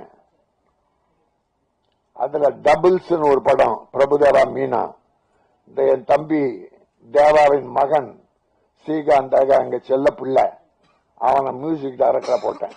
ஃபர்ஸ்ட் பிக்சர் நான் தான் போட்டேன். அடுத்த நினைக்காத நாளில் பார்த்திபன் தேவனே, என் தம்பி தேவா தேனிசை தென்றல், அவர் இசை. இப்படி எல்லாம் எடுத்து அது 2 படமே எனக்கு லாஸ். சின்ன படம் எடுத்து சின்ன லாஸ், பெரிய படம் எடுத்து பெரிய லாஸ். நானும் இந்த சினிமாவுக்காக உழைச்சிட்டு இருக்கேன். அதை விட்டுட்டு எல்லாரும் நல்லா இருக்கணும், படம் எடுக்கிறோம் முதல்ல நல்லா இருக்கணும். படம் எடுக்கிறோம் நல்லா இருந்தா சினிமா உலகமே நல்லா இருக்கும். கலைஞர்கள், வேலையாள், தொழிலாளி எல்லாரும். என் பேரரசு பேருரையாற்றினார், எல்லா சப்ஜெக்டும் தொட்டுட்டார். நாம பேசுறதுக்கு ஒண்ணு இல்ல, அவர் சொன்னதெல்லாம் உண்மை. ஆனா இப்ப 5 யூடியூப்ல நான் பேட்டி கொடுத்திருக்கேன். 5 நாளா என்கிட்ட வந்துகிட்டே இருக்காங்க. எதுவா இருந்தாலும் ஸ்ட்ரைக் என்பது கூடாது, பேசி தீர்க்க வேண்டும். ப்ரொடியூசர்ஸ் தம்பி, ஒண்ணு கேட்கிறேன், ஒரு 5 வருஷ கணக்கு எடுத்துங்க. அண்ணனை தப்பா நினைக்காதீங்க. வேதனை, எல்லா ப்ரொடியூசர் வேதனை என் மனசுல இருக்கு. ஏன்னா ப்ரொடியூசருக்காக நான் வாழ்ந்துகிட்டு இருக்கேன். இந்த 5 வருஷத்துல படம் எடுத்தவன் 1000 பேர் இருப்பாங்க, 1500 2000 கூட இருக்கும். அது எத்தனை பேர் இப்ப படம் எடுக்கிறாங்க? யாரும் அதுல போன வருஷம் படம் எடுத்தவங்க இப்ப யாரும் எடுக்கிறாங்க? ஏன் எடுக்கல? என் ப்ரொடியூசருக்கு என்னன்னா, ஒரு படம் எடுக்கும் போது பணம் போட்டு அது வெற்றி பெற்று பாதி பணம் வந்தா கூட மறுபடியும் படம் தான் ஆரம்பிப்பான். 100% திருப்பி வர வேண்டாம். பாதி பணம் திரும்பி வந்தாலும் படம் தான் ஆரம்பிப்பான். 100கணக்கான தொழிலாளிக்கு வேலை. நடிகர் எப்படி வாடுறாங்கன்ற பத்தி எனக்கு கவலை இல்லை, அவங்க எப்படி ஒன்னா வாழ்ந்துருவாங்க. ஒரு படத்துல ஒரு 50 லட்சம் சம்பளம் வாங்கினா ஒரு 2 வருஷம் தள்ளலாம். ஆனா என் தொழிலாளி கதி என்ன? அன்னன்னைக்கு வேலை செய்ய சம்பாதிச்சாதான் அவங்க கூட பிழைக்கும். இப்ப திடீர்னு ஸ்ட்ரைக்குன்னு அறிவிச்சா அவங்க குடும்ப கதி என்ன? முன்னால விஷால் ப்ரொடியூசர் கவுன்சில் தலைவரா இருந்தப்போ கியூபு பணம் வாரத்துக்கு 8000 கட்டணும். கியூபுக்கு படம் தியேட்டருக்கு வரணும்னா கியூப் மூலமா தான் வரும். 8000 வாரத்துக்கு. அது அதிகமா இருக்கு, குறைக்கணும்னு ஸ்ட்ரைக்கின்னு ஆரம்பிச்சிட்டார். 4 மாசம் ஓடிச்சு. தொழிலாளி பட்ட வேதனை. நடிகர் சங்கத்திலேயே 3000 நடிகர் ஜூனியர் ஆர்டிஸ்ட் துணை நடிகர்கள் இருக்காங்க. அவங்க வாழ்க்கை என்ன ஆகும்? இப்படி அப்பவே ஒரு பெரிய அப்புறம் வாபஸ் வாங்கிட்டார். 4 மாசத்துக்கு அப்புறம் வாங்கினதுக்கு அப்புறம் என்னாச்சு தெரியுங்களா? 8000 இருந்தது 12000 ஆயிடுச்சு. வாரம் 12000. என்ன பிரயோஜனம் ஸ்ட்ரைக் பண்ணி? இந்த ஏழை தொழிலாளி கஷ்டப்பட்டான்னு. அதுதான் அந்த அனுபவத்துல நான் இப்ப 5 நாளா சொல்லிட்டு இருக்கேன். பேட்டில நீங்க இந்தியா கிளிட்ஸ், சினி உலகம், அப்புறம் ஆதம் தமிழ், இன்னும் 2 பேர் எனக்கு நினைவில்லை. பேட்டி 5 நாளா கொடுத்துக்கிட்டு இருக்கேன். என்ன தேடிதான் வர்றாங்க. பேசுவோம், எதுவா இருந்தாலும் பேசுவோம். நடிகர் தவிர்த்து பேசுவோம். சில நடிகர்கள் ப்ரொடியூசரை வேதனைப்படுத்துறாங்களே, என்ன வேதனை தெரியுமா? கொடுமை பண்றாங்க. 11 மணிக்கு ஷூட்டிங் வர 9 மணி ஷூட்டிங்க்கு 3 மணிக்கு போயிடுறாங்க. என்ன ஒரு நாள் கால் ஷீட் எவ்வளவு செலவாகுது தெரியுமா? அப்ப யாருடைய லாஸ்? கடைசியில ரிலீஸ் அப்போ ப்ரொடியூசர் அந்த பணம் வாங்கி சம்பாரிச்சிங்களே, யாராவது அந்த ப்ரொடியூசருக்கு துணையா நிக்கிறாங்களா? நிக்கணும்னு அவசியம் இல்லை, ஆனா நின்னீங்கன்னா நல்லது. ஒரு முதலாளி நமக்கு பணம் கொடுத்த முதல்ல கஷ்டப்படக்கூடாது. நின்னா அவருக்கு ஒரு ஆறுதல் கூட இருக்காங்க. அதனால ப்ரொடியூசர் வேதனை சாதாரண வேதனை இல்ல. 80% ப்ரொடியூசர் காணாமல் போய்விட்டார்கள். வீடு, சொத்து, சுகம் எல்லாம் இழந்துட்டாங்க. இது வரலாறு. நீங்க எடுத்து பாருங்க, கணக்கு பாருங்க. இன்னைக்கு நானு இவ்வளவு பேசுறேன், இவ்வளவு போராடினேன், ஜெயிலுக்கு போனேன், ப்ரொடியூசர் பத்தி பேசிட்டு இருக்கேன். ஒவ்வொரு ஆடியோ பங்கன் கூப்பிடுறது அதுக்காக தான் கூப்பிடுறாங்க. ஒரு 32 சின்ன ப்ரொடியூசருக்கு நான் பணம் கொடுத்திருக்கேன். 32 சின்ன ப்ரொடியூசருக்கு படம் எடுக்க பணம் கொடுத்திருக்கேன். அதுல 5 பேர் திட்டம் போட்டு மோசடி பண்ணி என்கிட்ட 3 கோடி ரூபாய் கிட்ட பண்ணிட்டான். மோசம் பண்ணி. அவன் பேரை சொல்ல விரும்பல, பெரிய ஆள் தான். ஆனா 18 படம் ரெடி ஆயிடுச்சு. 18 படம் முடிஞ்சிருக்கு. ஆனா ரிலீஸ் பண்ண முடியல. விளம்பரம் பணம் பண்ணல. விளம்பரம் 50 லட்சமாவது வேணும். கியூபுக்கு ஒரு 25 லட்சமாவது வேணும். மற்ற ஒரு ஆடியோ பங்கன் நடத்தினா இப்ப 10 லட்சம் செலவாகுது குறைஞ்சபட்சம். இது யார் கையில இருந்து கொடுக்கறது? பூசணிக்காய் முதல்ல தேங்காய் பழம் வாங்குறாங்களே பூஜைக்கு, அதுல இருந்து படம் முடிஞ்சு பூசணிக்காய் உடைக்கிற வரைக்கும், ஆடியோ பங்கன் நடத்த வரைக்கும், ரிலீஸ் நேரம் வரைக்கும் அந்த ப்ரொடியூசர் படுற பாடு இருக்க. ஆரம்பத்திலிருந்து அனுபவிச்சவங்க, சம்பாதிச்சவங்க யாருமே கூட இருக்கிறது இல்ல.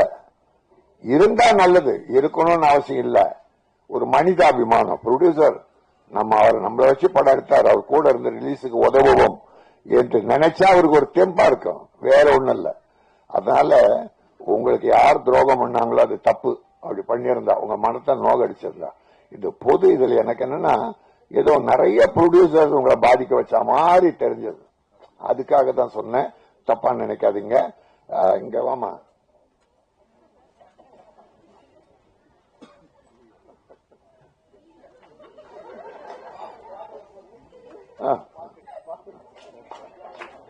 பஞ்சாபி பலகாரம் பார்த்தாலே பசியாரும். இல்ல எடுக்குது, இப்போ பசி எடுக்குது தம்பி. செய்யாத சேதாரம். நான் தானே அதுக்கு ஆதாரம். இந்த குசும பிடிச்ச சினேக இருக்கான் பாரு தம்பி, சத்தியமா வரிகள் பிரமாதம். 3 பாட்டு. என் தம்பி தேவா இருந்தாலே அதுல ஒரு முத்திரை, அதுக்குன்னு ஒரு பேர் இருக்கும். சின்ன ப்ரொடியூசருக்கு அவர் ஹெல்ப் பண்ணுவார் பாருங்க, அப்படி பண்ணுவார். அதுதாங்க மனிதாபிமானம். ஒரு ப்ரொடியூசர் பணத்தை எடுத்துட்டு உங்ககிட்ட வந்துட்டா அவன் பாவப்பட்டவன் இல்ல, அவ்வளவு வேதனை அனுபவிக்கணும். கடவுள் என்ன, நீ பாவப்பட்டவன், உன் பணத்தை எடுத்து எல்லாரும் கூடணும். என்ன ஆசையில படம் எடுத்தார் ராமலிங்கம்? ராமலிங்கம் என்ன அனுபவிச்சிட்டார் இதுல? தம்பி சிவம் அற்புதமா அவருக்கு ஒத்துழைச்சு பிரமாதம் பண்ணி ட்ரெய்லர் பிரமாதம். தம்பி இதுல வெற்றி தெரியுது தம்பி சிவம், வெற்றி தெரியுது. ஒரு குறையும் இல்ல. பல ஆடியோ பங்கன் கலந்துக்கிறோம். ஆனா மன நிறைவோட இந்த படத்தை பார்த்தோம். அந்த பஞ்சாபி பலகாரம் தான் கொஞ்சம் பசி எடுக்க வச்சிருச்சே தவிர மற்ற வகையில் எல்லாமே எனக்கு நல்லா இருந்தது. ராதிகா என் வீட்டு புள்ள அது. அப்புறம் தம்பி 2 பேரும் அந்த டான்ஸ் அழகா பண்ணிருக்காங்க. அந்த ஃபர்ஸ்ட் நைட் சீன் கூட இந்த ஓவர கவர்ச்சி என்பதில்லை, விரசம் இல்லாம. எனக்கு விரசம் இருக்கக்கூடாது. நம்ம தாய்மார்கள்லாம் தங்கச்சி அக்கா எல்லாம் சந்தோஷமா பார்க்கணும். ஐயோ பாவி பாவி படமா எடுக்கிறான்னு சொல்லக்கூடாது. அந்த மாதிரி அந்த ஃபர்ஸ்ட் நைட் சீன் கூட ஒரு சும்மா சின்ன கவர்ச்சி இருந்தது. தப்பு இல்லை, அது வேணும், அது வேணும். ரொம்ப அழகா பண்ணீங்க. எனக்கு மனசு திருப்தியா இருக்கு. இந்த படம் வெற்றி பெறும். இந்த படம் வெற்றி பெற்று ராமலிங்கம் அடுத்து படம் ஆரம்பிக்கணும். ஆரம்பிச்சு இந்த தம்பிகளுக்கெல்லாம் வேஷம் கொடுக்கணும். கலைஞர்களை காப்பாற்றணும். இந்த கலைஞர்களே நீங்களும் ப்ரொடியூசரை காப்பாத்துங்க. எல்லாத்தையும் அனுபவிச்சுட்டு கைவிட்டு நடுத்தரில் விட்டுட்டு போயிடாதீங்க. ஆயிரக்கணக்கான ப்ரொடியூசர் அனாதையாக அலைகிறார்கள்.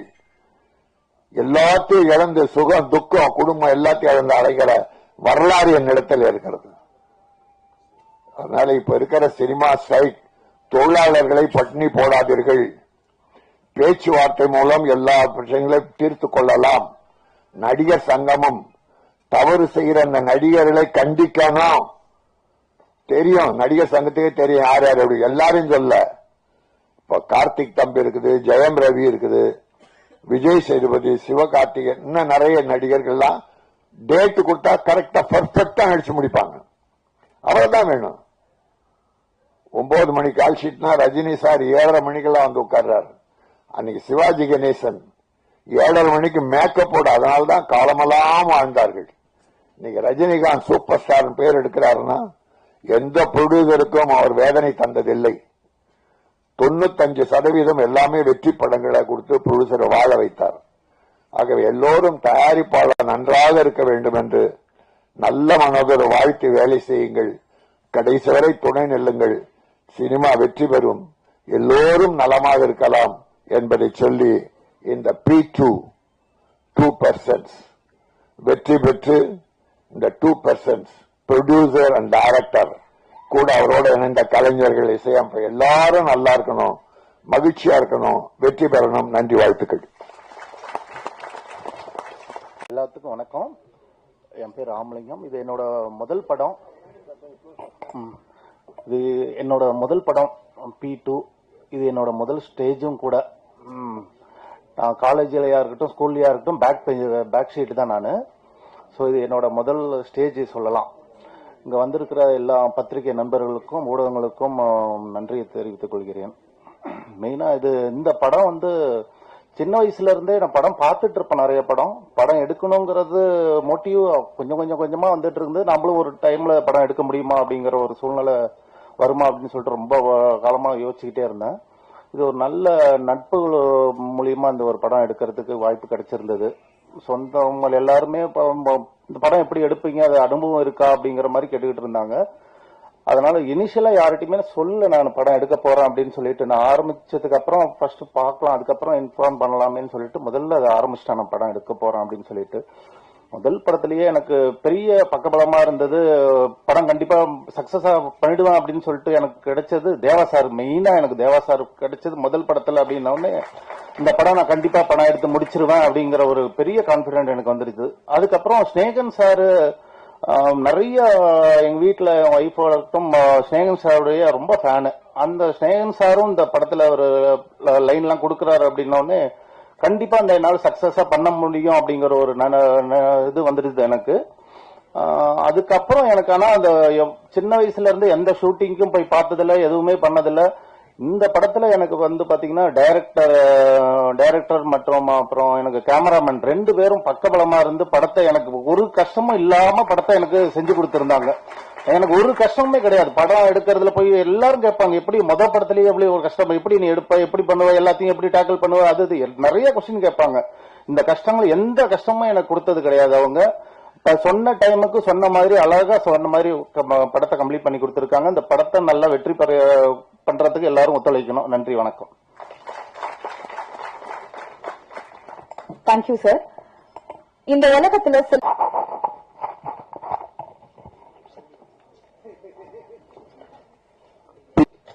இசை வெளியீட்டு விழா ட்ரெய்லர் இந்த விழாவிற்கு வந்திருக்கும் சிறப்பு விருந்தினர்களுக்கும், அன்பு நெஞ்சங்கள் அனைவருக்கும், பத்திரிகை நண்பர்களுக்கும், இங்கே வீடியோ அன்பு நெஞ்சங்கள் எல்லாம் வந்திருக்காங்க. என்ன வாழ்த்தி நிறைய பேர் பேசுவாங்க. இங்க எல்லோருக்கும் நன்றி. முதல்ல நான் நிறைய படம் செய்யறது இல்லைன்னு சொல்லல, வர்றது இல்லை எனக்கு மியூசிக் சான்ஸ். அதனால ரொம்ப நாளுக்கு அப்புறம் அன்பு சகோதரர் அதான் ராமலிங்கம் அவர்கள் இந்த அற்புதமான ஒரு வாய்ப்பை கொடுத்து கதையை சொன்னாரு. முதல்ல அவருக்கு நான் தேங்க்ஸ் சொல்லிக்கிறேன். எனக்கு மட்டும் இல்ல, எல்லாரும் சொன்ன மாதிரி ஒரு தயாரிப்பாளர் நினைச்சாதான் நிறைய டெக்னீஷியன், கலைஞர்கள், நடிகர்கள், நடிகர்கள் எல்லாரும் வாழ முடியும். அதுக்கு அவருக்கு முதல்ல எல்லாருக்கும் அவருக்கு தேங்க்ஸ் சொல்லிக்கிறேன். அடுத்தது இந்த படத்தை ரொம்ப அற்புதமா எடுத்திருக்காங்க. அதாவது பேக்ரவுண்ட் ஸ்கோருக்கு எனக்கு 10 நாள் பிடிச்சதுன்னா பாத்துங்க. பின்னணி இசை அமைக்கிறதுக்கு 10 நாள் ஆகுது, சீக்கிரம் முடியும் சார், பணம் செலவாகுதுன்னு ப்ரொடியூசர் ஒரு வார்த்தை கூட சொல்லல. படம் நல்லா வரணும், அதுக்கு நீங்க என்ன மியூசிக் பண்றீங்க நீங்க பண்ணுங்க, டைம் எடுத்துங்க அப்படின்னு சொன்ன நம்ம முதலாளிக்கும், டைரக்டர் சிவம் அவர்களுக்கும், வெற்றி கேமராமேன் பாத்தீங்கல்ல என்ன பண்ணிருக்காரு வெற்றி அவர்கள். அதான் ஒரு டைரக்டருக்கு சார் சொன்ன மாதிரி ஒரு டைரக்டருக்கு ஒரு கேமராமேன் அமையணும். அது அமைஞ்சாவே படம் வெற்றி.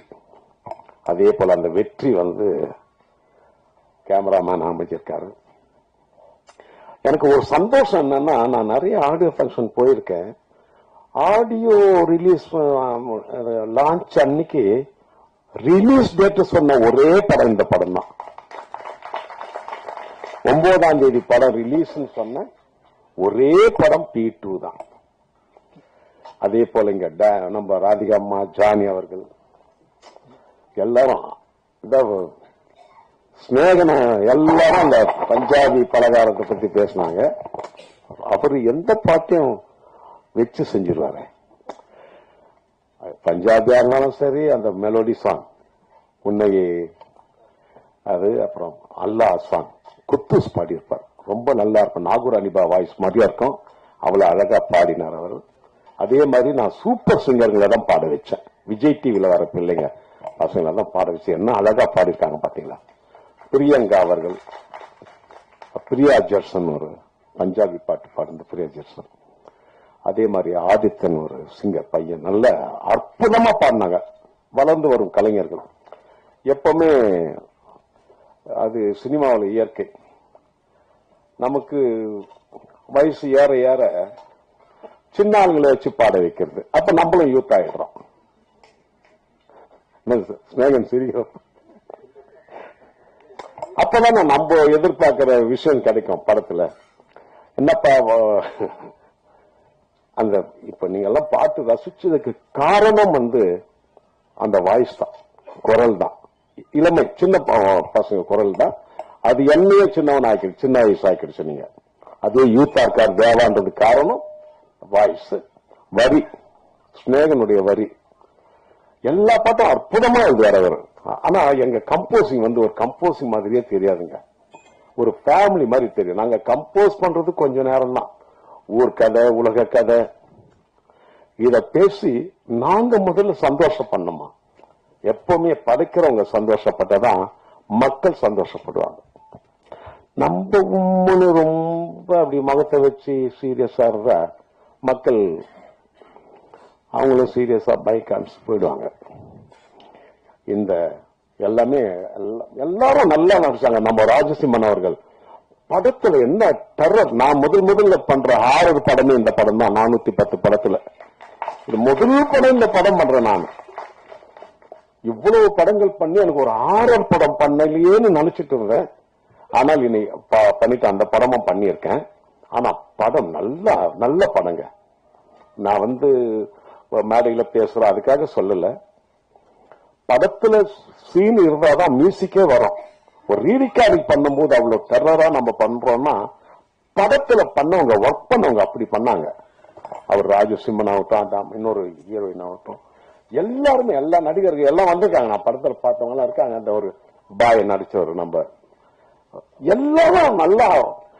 அது இவரு நம்ம பேரரசு அவர்கள் சொன்ன மாதிரிங்க, தான் முதலாளி இந்த படத்துல ஜெயிக்கணும், அவருக்கு நல்ல லாபம் வரணும்னு எல்லாம் மனசார நினைச்சுக்கிட்டு உழைச்சாவே இந்த படம் நிச்சயம் சக்சஸ். அது மாதிரிதான் எல்லாரும் உழைச்சிருக்காங்க, எல்லாரும் பெர்ஃபார்மன்ஸ் பண்ணிருக்காங்க, எல்லாம் நினைச்சு இஷ்டப்பட்டு கஷ்டப்பட்டு இருக்காங்க. கஷ்டம்தான், ஆனா இஷ்டப்பட்டு கஷ்டப்படுறது நம்ம தொழில் மட்டும்தான். நம்ம தான் லவ் பண்ணுவோம் அந்த ப்ரொஃபஷனல்ல. நைட்டு 2 மணியா இருந்தாலும் பாட்டு கம்போஸ் பண்ணுவோம், பாடுவோம்.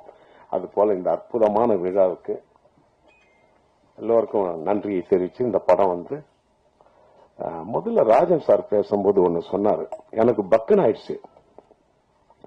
நான் என் தம்பி தேவாவுடைய பிள்ளை ஸ்ரீகாந்த் தேவாவுக்கு முதல்ல நான் வாய்ப்பு கொடுத்தேன் பிரபு தேவா படத்துல.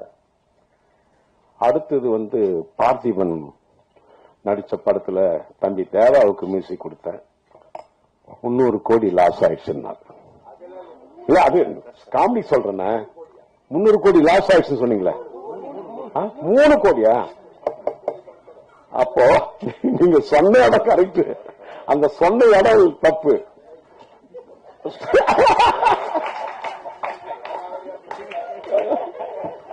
இல்ல நான் அண்ணனை நான் எப்பவுமே ஜாலியா பேசுறேன். அதான் இல்ல நீங்க எங்க பேரை சொல்லிட்டு 3 கோடி நீங்க அதுக்காக இல்ல, இது ஜாலினா தப்பு இல்ல. அதெல்லாம் கணக்கான கேட்டுட்டு இருக்கேன் நான். அதெல்லாம் ஒண்ணு இல்ல, அது வரணும், பணம் ஆட்டோமேட்டிக்கா வரணும்.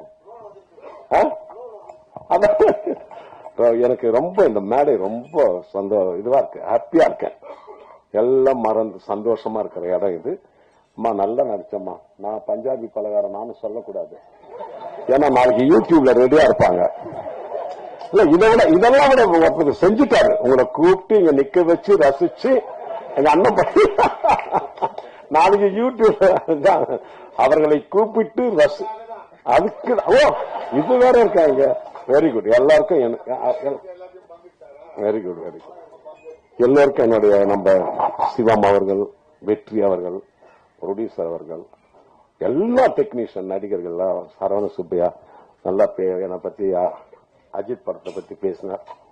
ரொம்ப சந்தோஷம். எல்லோருக்கும் என்னுடைய வணக்கத்தை தெரிவித்துக் கொண்டு விடைபெறுகிறேன். நன்றி, வணக்கம். Thank you sir. அடுத்தபடியாக P2 படத்தின் இயக்குனர் சிவம் அவர்களை நன்றி உரை வழங்க அழைக்கிறேன்.